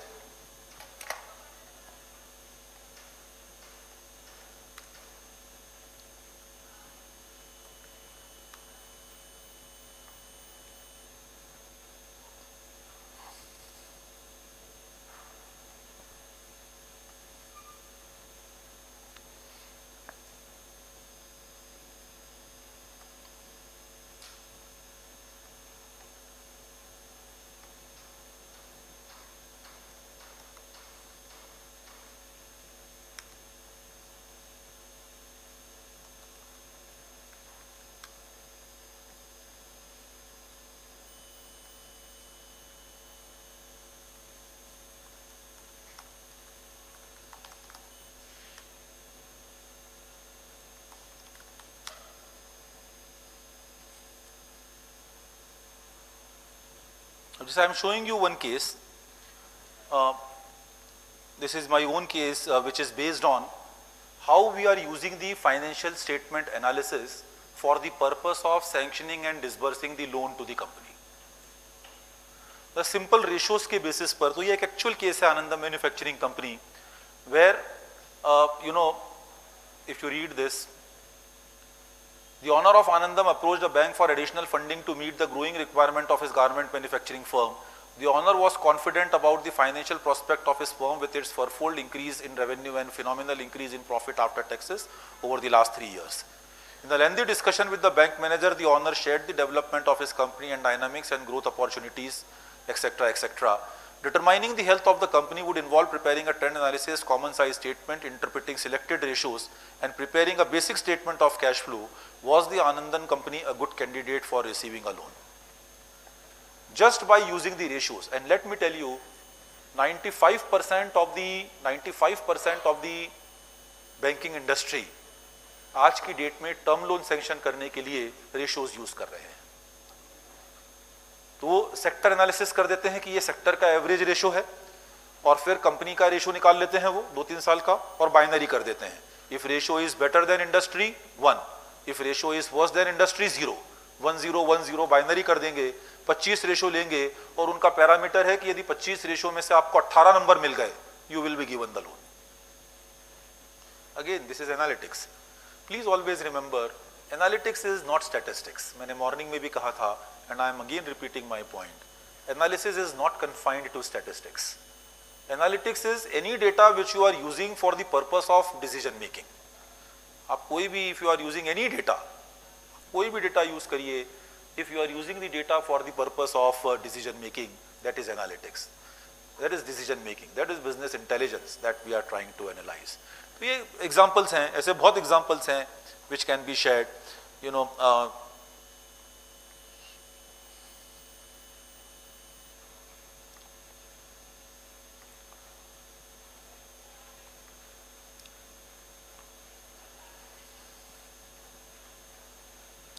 coming back to any questions. So coming back to some theory before I come to the theory, if you have any questions, please ask me. So this is what I have discussed in the morning. What is overview of business analytics, types of data analytics, then types of data which you need to be clear. And as I said, you need to be very clear on these basically. Sorry,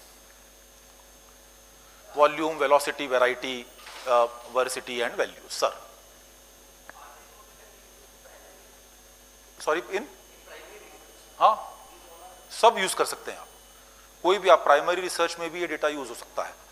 आप primary data and secondary data, आपके पास कोई भी data है, आप सारे models use कर सकते हैं। मतलब ऐसा कोई भी लिमिटेशन नहीं है कि you can not use this model in this और this, there is no limitation in those type of things. हाँ, नहीं, देखिए क्या होता है, data analytics or business intelligence is required for research purposes.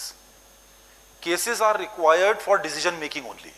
Cases में data की requirement drastically कम होती है, right? You don't need much data in case studies. Case studies लिखने के लिए आपको सिर्फ basic data चाहिए, elementary data. Case studies can be published in secondary, based on secondary data also, based on primary data also. Fictitious case study will not be published. तो आप एक hypothetical case study बनाकर यदि लिख देंगे तो वो पब्लिश नहीं होगा, राइट? जैसे you know, I have close to 15 case studies which are published in Harvard. मेरी 15 केस स्टडीज हैं जो हार्वर्ड में हैं। Out of that around 9 case studies are based on secondary data and 5-6 are based on primary data. अगर आप research paper की बात करें तो again I have some half research papers of my total 30 research papers in by based on secondary data. More than, I will say not half, 30 में से करीब 20 से 21 सेकेंडरी डेटा पर हैं और करीब 8-9 प्राइमरी डेटा पर हैं, राइट? जैसे one of my areas in which I do my research is on people's valuation, human resource accounting, human resource valuation, people's valuation, burnout in HR, where I combine the financial accounting concepts and the HR concepts.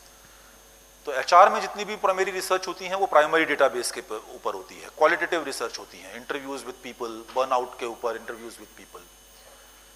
तो दोनों में segment अलग हैं basically. You need more data in research, you need less data in, but analytics case studies में ज़्यादा नहीं लगता है, होता है बट उतना नहीं होता है जितना आपको रिसर्च में लगाना पड़ेगा, number 1। Number 2, in business decision making also you need analytics.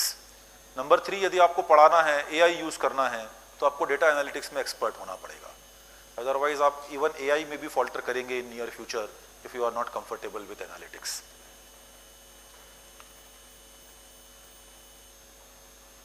Right, so ये सब हमने मॉर्निंग में डील किया। What are the various places where the data analytics is used: healthcare, pharma, manufacturing, telecom, transport, education, government and public sector, media, FMCG. Then ये मैंने morning में cover किया पूरा। These are the examples that cover domains in analytics. Predictive maintenance, risk scoring, अभी मैंने आपको risk scoring के models बताए अभी, supply chain optimisation, fraud detection, medical diagnostic, dynamic pricing, demand forecasting. Dynamic pricing के examples hospitality, airlines, right. Then these are the various evolutions which have happened from traditional to, so in traditional decision making was based on intuition, contemporary decision making is based on quantitative evidence. पुराने जमाने में doctor के पास जब आप जाते थे तो doctor आपकी ऐसी नस पकड़ता था 15 साल पहले और आपको बोल देता था कि ये बीमारी है. इंट्यूशन चलता था उनका, ठीक है, एक्सपीरियंस तो वो बोलते थे कि एक्सपीरियंस डॉक्टर हो गया है, बट वो इंट्यूशन था उनका. आज की डेट में no doctor will give you medicine without some basic test done. वो टेम्पररी आपको दे देगा कि आज ये कर लो लेकिन आप कल ये टेस्ट लेकर आइए. That means today the decisions are taken based on quantitative evidence, need some evidence. पुराने जमाने में आपके पास हिस्टोरिकल ट्रेंड होते थे, आज की डेट में हिस्टोरिकल के साथ साथ रियल टाइम इनसाइट्स चाहिए आपको कि रियल टाइम क्या हो रहा है, real time data processing, limited data sets. Morning में मैंने आपको कहा, now you have large structured data sets which are available. Traditional decision making was slow, contemporary decision making have become fast and automated. Traditional decision making was human centric. आज की date में आपका काम जो है वो डाटा एनालिसिस है और जब वो रिजल्ट आता है उसका इन्फ्रेंस करना है, और अब वो भी काम एआई कर रहा है, राइट. तो to make yourself sustainable in this type of AI world you need to beat the AI. वो और एआई को आप तभी बीट कर पाएंगे जब आप उस डाटा एनालिटिक्स के इन्फ्रेंस को एप्रोप्रिएटली करेंगे. जो मशीन नहीं कर सकती वो आपको करना पड़ेगा, and that is inference. Again I repeat my point जो मैंने मॉर्निंग में कहा था, आपको डाटा एनालिटिक्स कोई भी करके दे देगा, बट उसके जो इन्फ्रेंस हैं वो दुनिया में कोई नहीं कर सकता, वो आपको ही करना पड़ेंगे. That is what is business intelligence. ये हमने कर लिया. These are the analytical tools which are used. इसका मैं आपको आगे समरी दिखाऊंगा यहां पर देखने की बजाय. These are the digital transformations which have happened in India with the help of data, जिसको हम यूज कर रहे हैं आज की डेट में. ये गवर्नमेंट ऑफ इंडिया के डेटा है, this are government public sector data, ये सब अवेलेबल है. Aadhaar, UPI payment, GST invoices, DigiLocker, telemedicine and e health records, telecom usage data, e commerce footprints, everything is available and you can use this data for the purpose of decision making, right. Government push, we know, ये सारा government ने है. ONDC, open network for digital commerce, this is another revolution which is coming. आप मानकर चलिए कि ONDC जो है वो पूरा इंडिया के जितने भी दूसरी वेबसाइट, ई कॉमर्स और ये सब है, सबको डिसरप्ट कर देगा आगे पीछे, right. Then you have industry adoption trends. ये मैंने आपको बताया, ये मैंने यहाँ लिखे भी हैं. इंडस्ट्री अडॉप्शंस कितना है, बैंकिंग में कितना है. Then there are some themes using the business analytics. Theme 1, transaction from reactive to predictive decision making. ये मैंने मॉर्निंग में आपको केस स्टडी के थ्रू एग्जाम्पल शो किया था कि अब आप रिएक्टिव से प्रेडिक्टिव डिसीजन मेकिंग में आ गए हैं. पहले एक्सीडेंट होते थे और हम उस पर एक्शन लेते थे कि ये होना चाहिए तो नहीं होंगे. आज की डेट में आप पहले से ही कुछ करके रख देते हैं so that the accident does not happen. Predictive. So you are moving from transition from reactive to predictive decision making. Fixes issues. तो पहले हम क्या करते थे, we were fixing issues after failure, we were responding to customers complaint, we were manually doing the audits. Indian Railways, Tata Power, Apollo Hospitals are the example जहां पर reactive होता था, अब प्रेडिक्टिव हो गया है. That is the change because of data and business intelligence. Integration of diverse data sources, right. Integration हो रहा है डाटा सोर्सेस का. आप देखिए, मैं इसका एग्जांपल आपको बताता हूं कि आधार और पैन को लिंक किया, आधार और पैन लिंक हुए, तो ये इंटीग्रेशन ऑफ डेटा है. तो जब आप दो सोर्सेस पर डेटा को इंटीग्रेट करते हैं तो it helps in delivering appropriate service. आज ही आप पढ़ेंगे न्यूज़पेपर में, आज या कल के न्यूज़पेपर में था ना, अभी जैसे आप होटल में जाते हैं तो आपको आई कार्ड देना पड़ता है. आप होटल में जाते हैं कहीं तो देते हैं ना आपका, वो कहता है कि आई कार्ड दीजिए. Now government is coming out of that. Government is saying no more I card और no more physical copy of Aadhaar और you have to give to the hotel.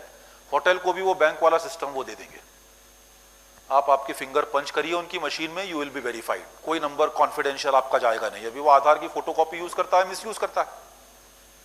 पता लगा कि वो आपके आधार की फोटोकॉपी उसने किसी को दे दी, उसने जाके आपके नाम से सिम ले लिया, right. Now we are coming out of that. Now they are saying कि फिंगर पंच करिए. जैसे ही आप फिंगर पंच करेंगे उसको ओके लिखा हुआ आ जाएगा, आपका कोई नंबर नहीं जाएगा उसके पास होटल में. right? This is combination, IoT plus machine logs, transaction plus behavioral, GPS plus traffic plus weather. India में कम से कम 10 सिटीज में, including Indore, including Bombay where I stay, now there is a GPS based tracking system on traffic lights. किस area में कितना traffic है उसके हिसाब से ट्रैफिक अपने आप रेड लाइट और ग्रीन लाइट कर रही है. Data driven combination, right? That is what is happening.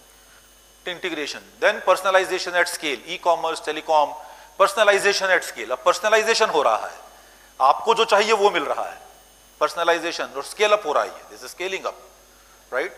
आप जोमेटो में जाएंगे तो वो आपको पहले से बता देगा कि ये रेस्टोरेंट है. आपको उसको कैसे मालूम है कि आपको कौन सी डिश पसंद है? क्योंकि उसने आपकी हिस्ट्री पूरी देख रखी है कि आप क्या खाते हो, क्या खरीदते हो, कहां से लेते हो. Personalisation at scale. Real time analytics is a game changer, right? ICU command centers of Fortis, fraud detections of ICICI, traffic systems in smart cities. These are real-time analytics and they are changing the game, not only in finance but in overall analytics domain. Theme 5, data as a strategic asset. Data is the new oil. मैंने morning में start भी इसी से किया था. Data is the new oil, right? Mukesh Ambani, Adani, Birlas, Tatas, all big tycoons in this country are thriving on data, right? सब data में जा रहे हैं because they believe data is the new oil. Every decision can be taken if you have the data with you. These are the analytics techniques by industries which are used. Banking industry, credit scoring, fraud, वही मैंने अभी आपको बताया. Credit scoring, जितनी भी companies हैं जो credit score दे रही हैं, चाहे आप क्रिसिल ले लीजिए, S&P ले लीजिए, इकरा ले लीजिए, ICRA, ये जितनी भी क्रेडिट रेटिंग्स देती हैं, क्रेडिट स्कोरिंग, आपको जो सिविल स्कोर मिल रहा है, दैट इज कंप्लीटली ऑटोमेटेड. आप जैसे ही कोई इंक्वायरी करेंगे आपका क्रेडिट स्कोर चेंज हो जाएगा. आप जैसे ही कोई लोन ले लेंगे वो सिविल में ऑटोमेटिकली मेंटेन हो जाएगा और credit scores will be updated, right? Real time updation system is happening. So ये these are the various analytical techniques जो यूज हो रही हैं. This is the summary of what I discussed in the morning and these are the various tools which are being used in the analysis purpose. This is the level of analytics adoption. ये chart है जो मैंने अभी आपको show किया था. Banking and finance, e commerce and retail में highest adoption of technology आज की डेट में है. This is the data availability versus decision quality. Data availability versus decision quality. यदि डेटा अवेलेबिलिटी लो है तो decision quality will also be low. यदि data availability high है तो decision quality will also be high. I hope you get my point, right? So this is basically a heat map. इसको हम heat map कहते हैं, तो based on 3x3 matrix कि what type of data is available and what type of decision will happen. Research clearly prove करते हैं आज की डेट में कि if you have the optimum data then your decision quality will be very high, right? बाकी तो ये आप that's fine, ये मैंने डिस्कस कर लिया है. Another is risk assessment in finance.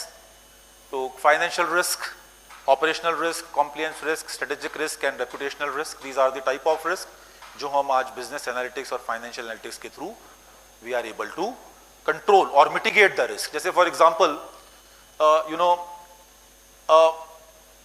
Bank का business, जो banking industry है, the business of bank is to take credit risk. banks जो होती है उनका business होता है credit risk लेना. मतलब ये है कि यदि बैंक लोन देना बंद कर देंगी तो बैंक बंद हो जाएंगे, तो बैंक को लोन तो देना पड़ेगा. When banks give loan, they are taking the credit risk. वो credit risk ले रहे हैं. Credit risk ले रहे हैं means if I am giving loan to a person, जैसे आज मैंने लोन के लिए अप्रोच किया, तो bank will see my profile today. तो they will see कि okay he is a professor, अभी तक कोई लोन नहीं है, इतना रुपए सैलरी मिल रहा है और इसको इतना लोन चाहिए, हम लोन दे देते हैं.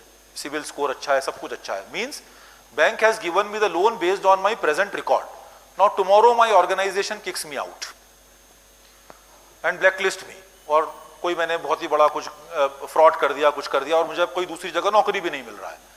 अब बैंक का जो लोन है वो एनपीए हो जाएगा. अब उसमें बैंक की कोई गलती नहीं है, because bank has given me the loan based on the profile as on the date when the bank was sanctioning the loan. That is the credit risk which the bank is taking. Why it is a risk? Because bank does not know that what will be my status tomorrow, कल क्या होगा. Companies को भी ऐसे होता है. अब देखिए, फ्रॉड अलग चीज होती है कि बैंक मैनेजर ने पैसा खा लिया, लोन सैंक्शन कर दिया, दैट इज अ फ्रॉड. अब फ्रॉड में किसी का कोई कंट्रोल नहीं है. डाटा क्या करेगा फ्रॉड में, right? I hope I am clear. Data will not do anything if somebody is intended or committed to do the fraud. Data will only help when you are sanctioning or disbursing the loan based on the present profile of the companies. So credit risk, and we can measure credit risk based on the financial data which is available. कौन default करेगा, कौन default नहीं करेगा, कितनी probability है, probability of default. There are various thousands of parameters which are used for the purpose of mitigating the risk, number one, and number two, उसके पहले analysis of the risk. I can clearly calculate that what type of risk can be calculated. These are the various analytical tools जो हम use करते हैं in finance. हम finance में sensitivity analysis use करते हैं. ये हार्डकोर फाइनेंस के टूल्स हैं. These are hardcore financial tools which are written here. Sensitivity analysis, Monte Carlo simulation, VaR, credit scoring models, risk heat maps, plots likelihood versus severity of managerial prioritisation. These are the various hardcore financial tools which we use for the purpose of analyzing the risk of the companies. The next and last part is financial forecasting. जो मैंने अभी आपको बताया था वो financial forecasting था, जो मैंने अभी Excel बताई थी आपको. No analysis in the world is complete if you are not able to know the financial forecasting. Again, that is data. और फाइनेंशियल फोरकास्टिंग दो तरह से होती है. एक फाइनेंशियल फोरकास्टिंग होती है जिसको हम बजटिंग की लैंग्वेज में कहते हैं. बजट कभी आपने पढ़े हो यदि आप फाइनेंस के स्टूडेंट हैं. एक होता है रेकरिंग और एक होता है जीरो बेस. तो एक होता है afresh, you are starting afresh forecasting. एक होता है you are extrapolating the data of historical previous years. आप प्रीवियस ईयर के डेटा को जब एक्स्ट्रापोलेट करते हैं फॉर फ्यूचर, प्रोजेक्ट रिपोर्ट जब बनाते हैं, that is one type of financial forecasting. Financial forecasting is must. Without financial forecasting, these are the various type of forecasting that we do. तो हम revenue forecasting करते हैं. अभी मैंने आपको example दिखाया revenue forecasting का. Then we do the expenses forecasting, which is based on the various type of budgets. Then we do cash flow forecasting, where we predict the inflows and outflows of cash. And then we do profit and loss forecasting, which helps in pricing, cost control and profitability planning. Pricing एक important aspect होता है. Marketing में product की price decide करना एक data analysis के ऊपर एक सबसे इंपॉर्टेंट आज की डेट में. Most of the top 20 schools in this country teach pricing as a separate subject. Pricing को एक अलग सब्जेक्ट की तरह पढ़ाते हैं क्योंकि pricing is another type of data analysis which you are required to do. और ये मेथड्स हम यूज करते हैं फाइनेंशियल फोरकास्टिंग के लिए. टाइम सीरीज मॉडल्स हम यूज करते हैं, अरीमा, एक्सपोनेंशियल स्मूथिंग और मूविंग एवरेजेस. रिग्रेशन हम यूज करते हैं.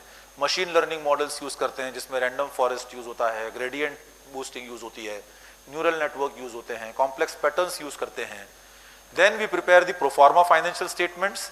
Then we do the break even analysis, NPV analysis, IRR analysis etcetera for the purpose of predicting the financial statements. तो यदि मैं इन सबको कंबाइन करूं, दिस इज द फाइनेंस. ये पूरा एक फाइनेंशियल डिसीजन मेकिंग है, combined view how these topics works together. तो कौन कौन सा एनालिसिस हम यूज कर रहे हैं और उनके आउटकम क्या है. तो ये एक this is a comprehensive slide which I have prepared so that we can understand that how the data analysis is used for the purpose of financial decision making, and with the help of some examples like bankruptcy, valuations, Altman Z-score, I am trying to give you some some area which you can think of in future and say that how the data is used for the purpose of various type of decision making. Right? बाकी तो इसमें theory है. These are some advantages. Right? ये सब examples हैं, आप पढ़ सकते हैं. Data analytics, when it has become the competitive advantage, companies outperform competitors when decisions are faster, evidence-based, personalized, predictive, automated. Examples are Amazon, Swiggy, HDFC Bank. Then organizational culture matters more than tools. Analytical depends on leadership support, training, data-driven culture. अगर आपको organisation support मिलेगा तो आप data analytics कर पाएंगे, data collect कर पाएंगे, क्योंकि कुछ डेटा के लिए आपको पैसे देना पड़ते हैं, सब्सक्राइब करना पड़ता है. Then real time analytics drives maximum ROI. Benefit आपको तभी होंगे डेटा एनालिटिक्स के जब आप उसका रियल टाइम एनालिसिस करके बिजनेस डिसीजन मेकिंग कर सकें. Ethics, privacy, governance are critical. Right? India में भी लॉ आ गया है for all the ethics related, data related, privacy protection. Then India's public sector is rapidly modernizing. आज की डेट में इंडिया का पब्लिक सेक्टर जो है जबरदस्त ग्रो कर रहा है, which is helping the data to be collected. And these are the various conclusions that you should know. Data analytics is no longer optional, it is an essential. आपके पास कोई choice नहीं है। तो अगले 4 दिन जो भी इंडस्ट्री पर्सन आपको पढ़ाने आ रहे हैं, you should try to make sure that you are able to take the utmost advantage of that and you are able to incorporate in your career the data analytics. Predictive and prescriptive model drive the highest impact. Predictive models आज की date में सबसे ज़्यादा काम करते हैं। Real time analytics is transforming healthcare, transport, telecom and finance. Public sector digital transformation is reducing corruption and improving citizen services. Private businesses use analytics for personalization, supply chain optimization, fraud detection and customer retention. Sector like agriculture and energy are catching up through IoT, smart meters and weather analytics. A strong governance framework is necessary to ensure ethical and secure data use is there. तो ये एक मोटा आपको data analytics के बारे में मालूम होना चाहिए। I have given you some insights on theoretical concepts. So the future of India's decision making is predictive, automated, data driven and AI powered. Organizations that embrace analytics will lead, those that delay will fall behind. So this is all about analytics that you should know, about the theory, about the use in industry, and about various type of, some 3 examples I have shared regarding finance that you need to be clear with. मैं कुछ case studies आपके साथ share कर दूंगा, which are these case studies. You can see case studies. ये Walmart का case study है, enhancing financial planning with driver based forecasting, right? इसके financial metrics भी दिए हैं नीचे, and conclusion, Walmart adoptions of driver based. So her industry में what financial variables they used and what was the outcome and what was the conclusion of using that model. तो ये Walmart का case study है. Then Dell Incorporation का working capital optimization का case study है. Then Helen of Troy Limited, again working capital efficiency case study using data. Then Mackey's Incorporation, financial reporting adjustments and control challenges. Then Ford Motor Company, cash flow forecasting to navigate supply chain disruptions, combination of operations and finance, right? Then you have case study of Netflix, which they are using the financial analytics for subscriber profitability segmentation, right? Netflix has approximately 300 types of subscribers. उसमें से कौन सा segment most profitable है, उनको सबसे ज़्यादा facility वो देते हैं, right? That's how they are doing this data analytics and try to improvise and try to see. Unilever leverage predictive analytics for cost optimization. आज की डेट में किसी भी कंपनी के लिए अपनी प्रोडक्ट की प्राइस बढ़ाना सबसे मुश्किल काम है। उनके लिए सबसे आसान होता है कॉस्ट ऑप्टिमाइजेशन करना, कॉस्ट कम करना, कॉस्ट को ऑप्टिमाइज करना, राइट? यूनिलीवर ने उसको कैसे किया? Through cost optimisation using the cost data. This is the case study, a classic case study. Again if you have a product, Adobe incorporation revenue optimisation किया. Adobe के लिए cost नहीं था, लेकिन अडोब के साथ प्रॉब्लम ये था कि everybody was using PDF as a free resource. तो किस तरह से अडोब ने अपने बिजनेस मॉडल को रेवेन्यू सेंट्रिक किया. This is the case study of that how through data कौन कस्टमर यूज करेगा, पीडीएफ में कौन पैसा देगा. आज अडोबो का आपको सब्सक्राइब करना है, अडोब यदि सब्सक्राइब वर्जन लेना है तो who will take, they were able to optimise. Pfizer capital allocation and ROI forecasting for research and development in R&D. किस प्रोडक्ट में R&D करना, कैसे करना, क्यों करना. Again a classic example of financial analytics. Then Airbnb real time financial analytics for dynamic pricing and margin optimisation. ये Airbnb नहीं, ये हर होटल में एप्लीकेबल होगा. ये real time pricing, dynamic pricing. Demand ज्यादा है, प्राइस बढ़ जाने चाहिए ऑटोमेटिकली. आपका डेटा जो है वो इस तरह का होना चाहिए कि automatically it feeds and gives you that when the price should increase and when the price should be decreased. Then Saks Global working capital restructuring post merger, ये भी एक recent case है. Then you have Intel Corporation financial analytics in capital expenditure, capex. Capex is considered as the backbone of the company. दुनिया में जो company capital expenditure नहीं करती है वो survive नहीं कर सकती. कितना करना, लेकिन क्वेश्चन ये आता है कि कितना करना. That is what is financial analytics will help you in understanding the capital expenditure of the organization. Then Starbucks store level financial analytics for profitability optimization. कहाँ खोलना, कैसे खोलना, कौन सा स्टोर प्रॉफिटेबल होगा, कौन सा स्टोर प्रॉफिटेबल नहीं होगा. Financial analytics is being used. Then Siemens AG financial analytics for global treasury and currency risk management. Right. Currency risk management कैसे होगा, सीमेंस का एक क्लासिक केस स्टडी है siemens AG, where they did the financial analytics for the purpose of global treasury. And last 15th case study is on Meta, which is Facebook, cost allocation analytics for data center efficiency. Facebook जैसी company के लिए, Google जैसी company के लिए cost जो है वो data centre से आती है। इनके डेटा सेंटर इतने बड़े बड़े होते हैं और भयंकर कॉस्ट लगता है, there is a huge cost which they have to incur. So how they can optimise the cost efficiency by providing the best services, क्योंकि इनके रेवेन्यू मॉडल्स डिसाइड नहीं होते हैं, कॉस्ट जो लग रहा है वो लगेगा ही, रेवेन्यू नहीं होते हैं, तो they are trying to do the cost optimisation. तो ये 15 केस स्टडीज हैं which will give you the various type of parameters or various type of variables which are used for the purpose of data analytics.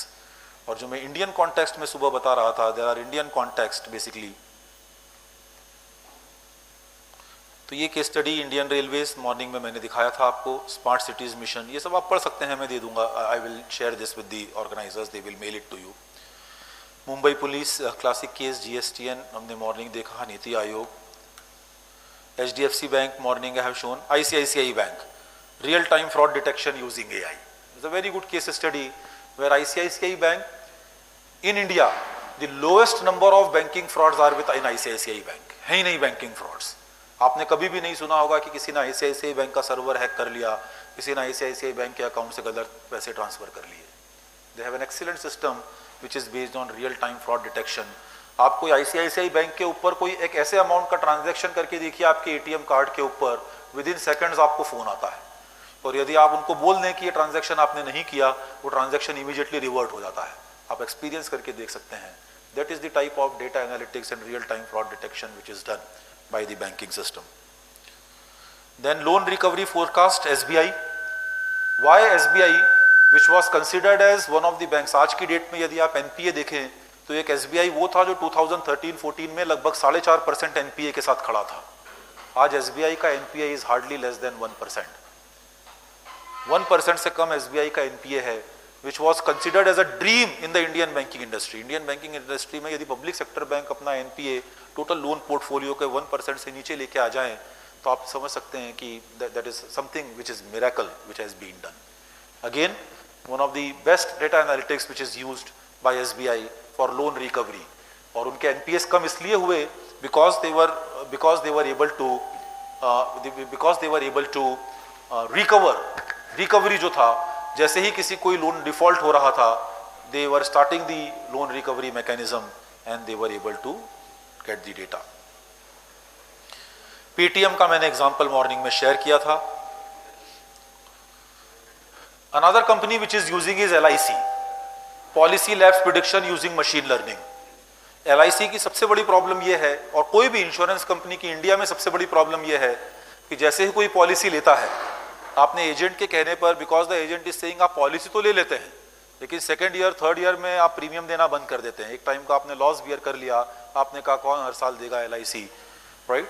LIC is able to drastically reduce with the help of some data analytics and machine learning कि कौन customer पे नहीं करेगा और कौन करेगा, और जो नहीं करने वाला होता है उसके अगेंस्ट में वो पहले से ही मार्केटिंग करके या करके उसमें से they are able to ensure कि कुछ लोग पे करना शुरू कर दें।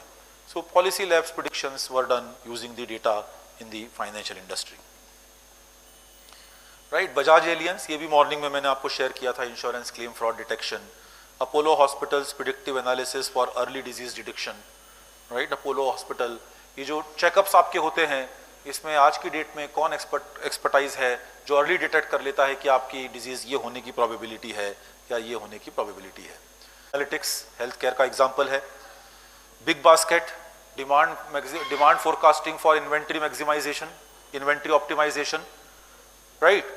आप कभी बिग बास्केट में कोई पर्टिकुलर प्रोडक्ट को रात को 9 बजे बाद ऑर्डर करिए किसी बड़ी सिटी में, 99% नहीं मिलेगा आपको, खासतौर से जो पेरिशेबल आइटम्स होती हैं, वेजिटेबल्स, मिल्क और ये सब। मतलब आप सोचिए कि किस हाई लेवल का इन्वेंट्री ऑप्टिमाइजेशन किया हुआ है कि एक भी दिन वो आइटम नहीं बचती है। This is the highest level of inventory optimisation which can be done using the data. Then Amazon India recommend system optimisation, जो आपको रिकमेंडेशंस आते हैं। Swiggy real time delivery optimisation, both Swiggy and Zomato hyper local logistics use कर रहे हैं, data के basis पर use कर रहे हैं। Reliance Jio churn prediction and user retention, कोई भी टेलीकॉम कंपनी में ये कॉमन है, churn prediction and then Tata का है, वो आज की डेट में किसी भी कार कंपनी का नहीं है इंडिया में। एक छोटे से गांव में भी मारुति का शोरूम मिल जाएगा और मारुति का रिपेयर करने वाला मिल जाएगा। That is the level of supply chain optimisation which Maruti has been able to do in a number of years. Delivery, route optimization and last mile efficiency. Why delivery as a logistic company was able to penetrate the market? और बड़े बड़े जो player थे, blue dart type players थे, उनको क्यों टक्कर देने में, why they were able to successfully penetrate the market of logistics in India? Because of the route optimization and last mile efficiency. Operations में आज की डेट में one of the hardcore areas of research where you can talk about last mile efficiency in logistic industry.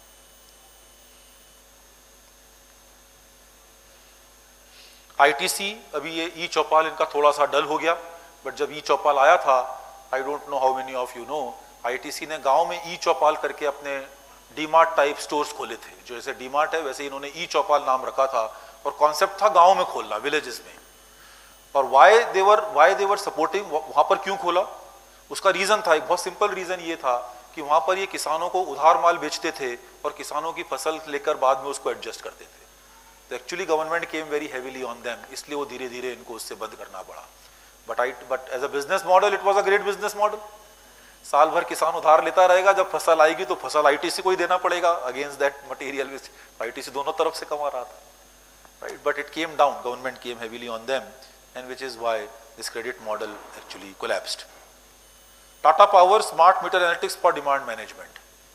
Tata Motors has been the Tata Power basically has been the company which is having the lowest power loss in the country, right? ये smart meter concept वही लेकर आया जो भी government ने adopt किया है, right? तो ये इस तरह के एग्जांपल्स हैं, ये सब डेटा के थ्रू।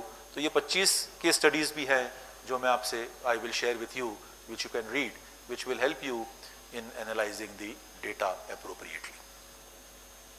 तो any questions if you have, please ask me.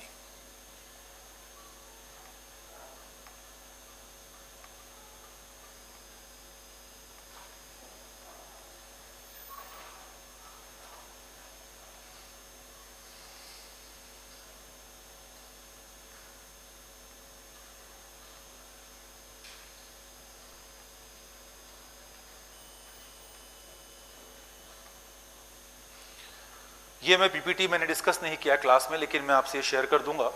These are the various list of tools which are used in different domains. कौन से डोमेन में कौन सा टूल यूज होता है, right? These are the universal core analytics like Excel, Google sheets, power BI, Tableau, QlikView, Python, R, SQL, Jupyter. या आप universal tools हैं, या आप किसी भी डोमेन में यूज कर सकते हैं for any purpose. These are the data engineering and ETL tools which are pipeline tools which are basically used for the people who are doing big data analytics, data engineering जो कर रहे हैं. Then these are the various database and data storage tools. Data storage tools हैं ये. Then you have various type of machine learning tools and AI tools. These are the machine learnings and AI. तो यदि आप machine learning कर रहे हैं, artificial intelligence की programming कर रहे हैं, then you can use these tools. Cloud analytics आपको ज़्यादा use नहीं आएगा in management if you are there. Econometric tools ये सबसे ज़्यादा यूज करते होंगे आप. These must be the most used tools which you will be doing. These are statistical or econometric tools which we basically use. और फिर मैंने ये डोमेन वाइज एनालिटिकल टूल्स बनाए हैं. फाइनेंस एंड अकाउंटिंग एनालिटिक्स हम SAP एनालिटिक्स में करते हैं, Oracle हाइपोरियन करते हैं, क्विक बुक में करते हैं, Zoho एनालिटिक्स अभी आया है, इंडियन है Zoho analytics, you can try. Tally ERP analytics हम करते हैं, Altraze X हम यूज करते हैं. These are the various tools. और ये इनका एक्सप्लेनेशन भी है कि कौन सी चीज कहाँ पर यूज होती है, for what purpose we are using. इसी तरह से marketing and digital analytics tools भी हैं, supply chain operation analytics tools भी हैं, HR and workforce analytics tools भी है, health care and clinical analytics tools भी है, manufacturing industry.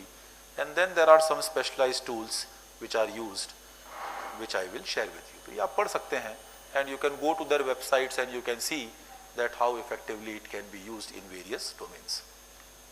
So any questions if you have, please ask me before we begin.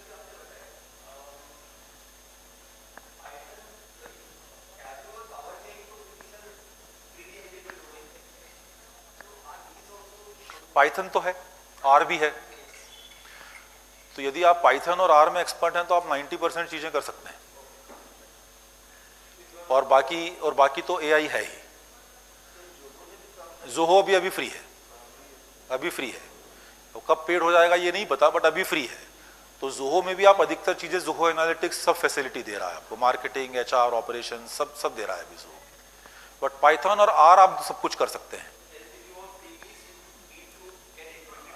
हाँ, Python मतलब मुझे ऐसा लगता है कि पाइथन का एडवांटेज ये है कि आप even text mining, natural language processing भी पाइथन में कर सकते हैं।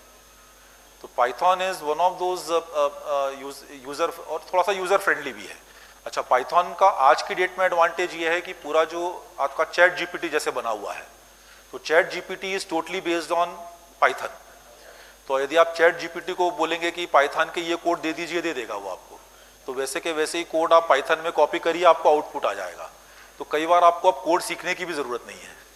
तो that is an advantage today.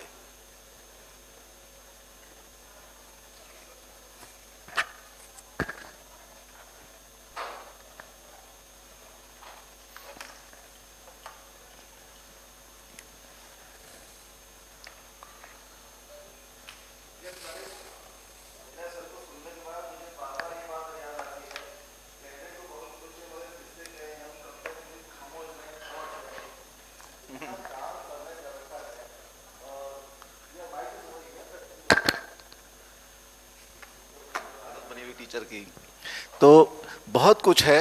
A lot many things are to be done and lot many things had been done already and very many platforms are available for ourselves to develop ourselves। और really इतना काम देखकर लग रहा है कि बहुत सरल भी है करना, बस we have to put in our legs over there and then we can do on, so it is necessary to step in। और इतना सरल लग रहा है कि मुझे लग रहा है कि बहुत सारा काम कर सकते हैं हम लोग। और पहले लगता था कि we have to analyse on Excel और रादर ऑन एसपीएसएस, और बड़ा मुश्किल काम है। लेकिन अब तो एआई है, आप उसको कह दो कि भाई मेरा एसपीएसएस कर दे, वो करके दे देगा। बस we have to learn to interpret, वहाँ हमारा रोल आता है। We have to learn to interpret, we have to learn to put inference in our cells, और वो बहुत ज़रूरी है। तो वी हैव टू लर्न। और अभी हमारे पास एक बहुत बड़ी यंग जनरेशन है आप सबके रूप में, जो कि बहुत काम कर सकती है। और जो हमारे देश का सपना भी है कि पेटेंट और हमारा कॉपीराइट्स बहुत सारे बढ़ सकते हैं अभी, तो we can do a lot many things. और मैं विनय सर की तरफ से आई कैन अश्योर यू कि if you will call him over here, he will be available with you. अपने इंदौर के ही अपने ही हैं तो ही विल बी अवेलेबल। इतना अच्छा बताते हुए, मेरे सवाल बहुत सारे आ रहे थे, लेकिन अभी मुझे लग रहा है कि time is not permitting me to ask with many things, है ना। अदरवाइज मुझे लग रहा है बैरन एरिया में भी तो पूछ सकते हैं कि जहाँ डाटा है ही नहीं, how can we generate data from them also. एक बैरन एरिया है जहाँ प्रोग्रेस दिख रही है, जहाँ डेवलपमेंट हो रहा है, एजुकेशनल एरिया है, बहुत सारा काम है।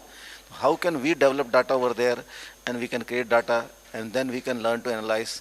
तो ये भी बहुत सारा काम है। तो बहरहाल बहुत सारी बातें हैं, और अभी 5 दिन और है। सर ने अभी तो इतना दे दिया है सर ने कि आगे 5 दिन हमें इसी पर बहुत सारा काम मिलने वाला है, और वी विल डू दिस, है ना। तो मैं अब सर को माइक दूंगा नहीं यस क्योंकि सर लगातार बिना पानी पिए लगातार सर 2.5-3 घंटे लगातार सर ए लॉट। तो अब हम सर का एक सम्मान औपचारिक हमारे हैं, लेकिन फिर एक सम्मान है बनता है। तो मैं उत्पल सेन सर से निवेदन करूंगा कि एक टोकन ऑफ लव एंड मेमोरेंस हमारा मोमेंटो जो है, तो मंच की तरफ आ जाएं थोड़ा सा। या हाँ, वाह, यस। सो आप सबका बहुत बहुत धन्यवाद। विद बॉटम माई हार्ट मैं बहुत बहुत आभारी हूँ कि आप सब यहाँ आए, क्योंकि देने वाला तो है लेकिन पात्र भी होना चाहिए। तो ये बिल्कुल रेसिप्रोकल रिलेशन है। If audience is not there, the speaker और the provider can not provide anything. तो ये बहुत अच्छी बात है। तो इसलिए थैंक्स आप सबको भी कि यू आर हियर, और थैंक्स विनय सर को कि एक person of intelligentsia over here in the financial area. Yes, तो एक सर के साथ फोटो हो जाए। यस।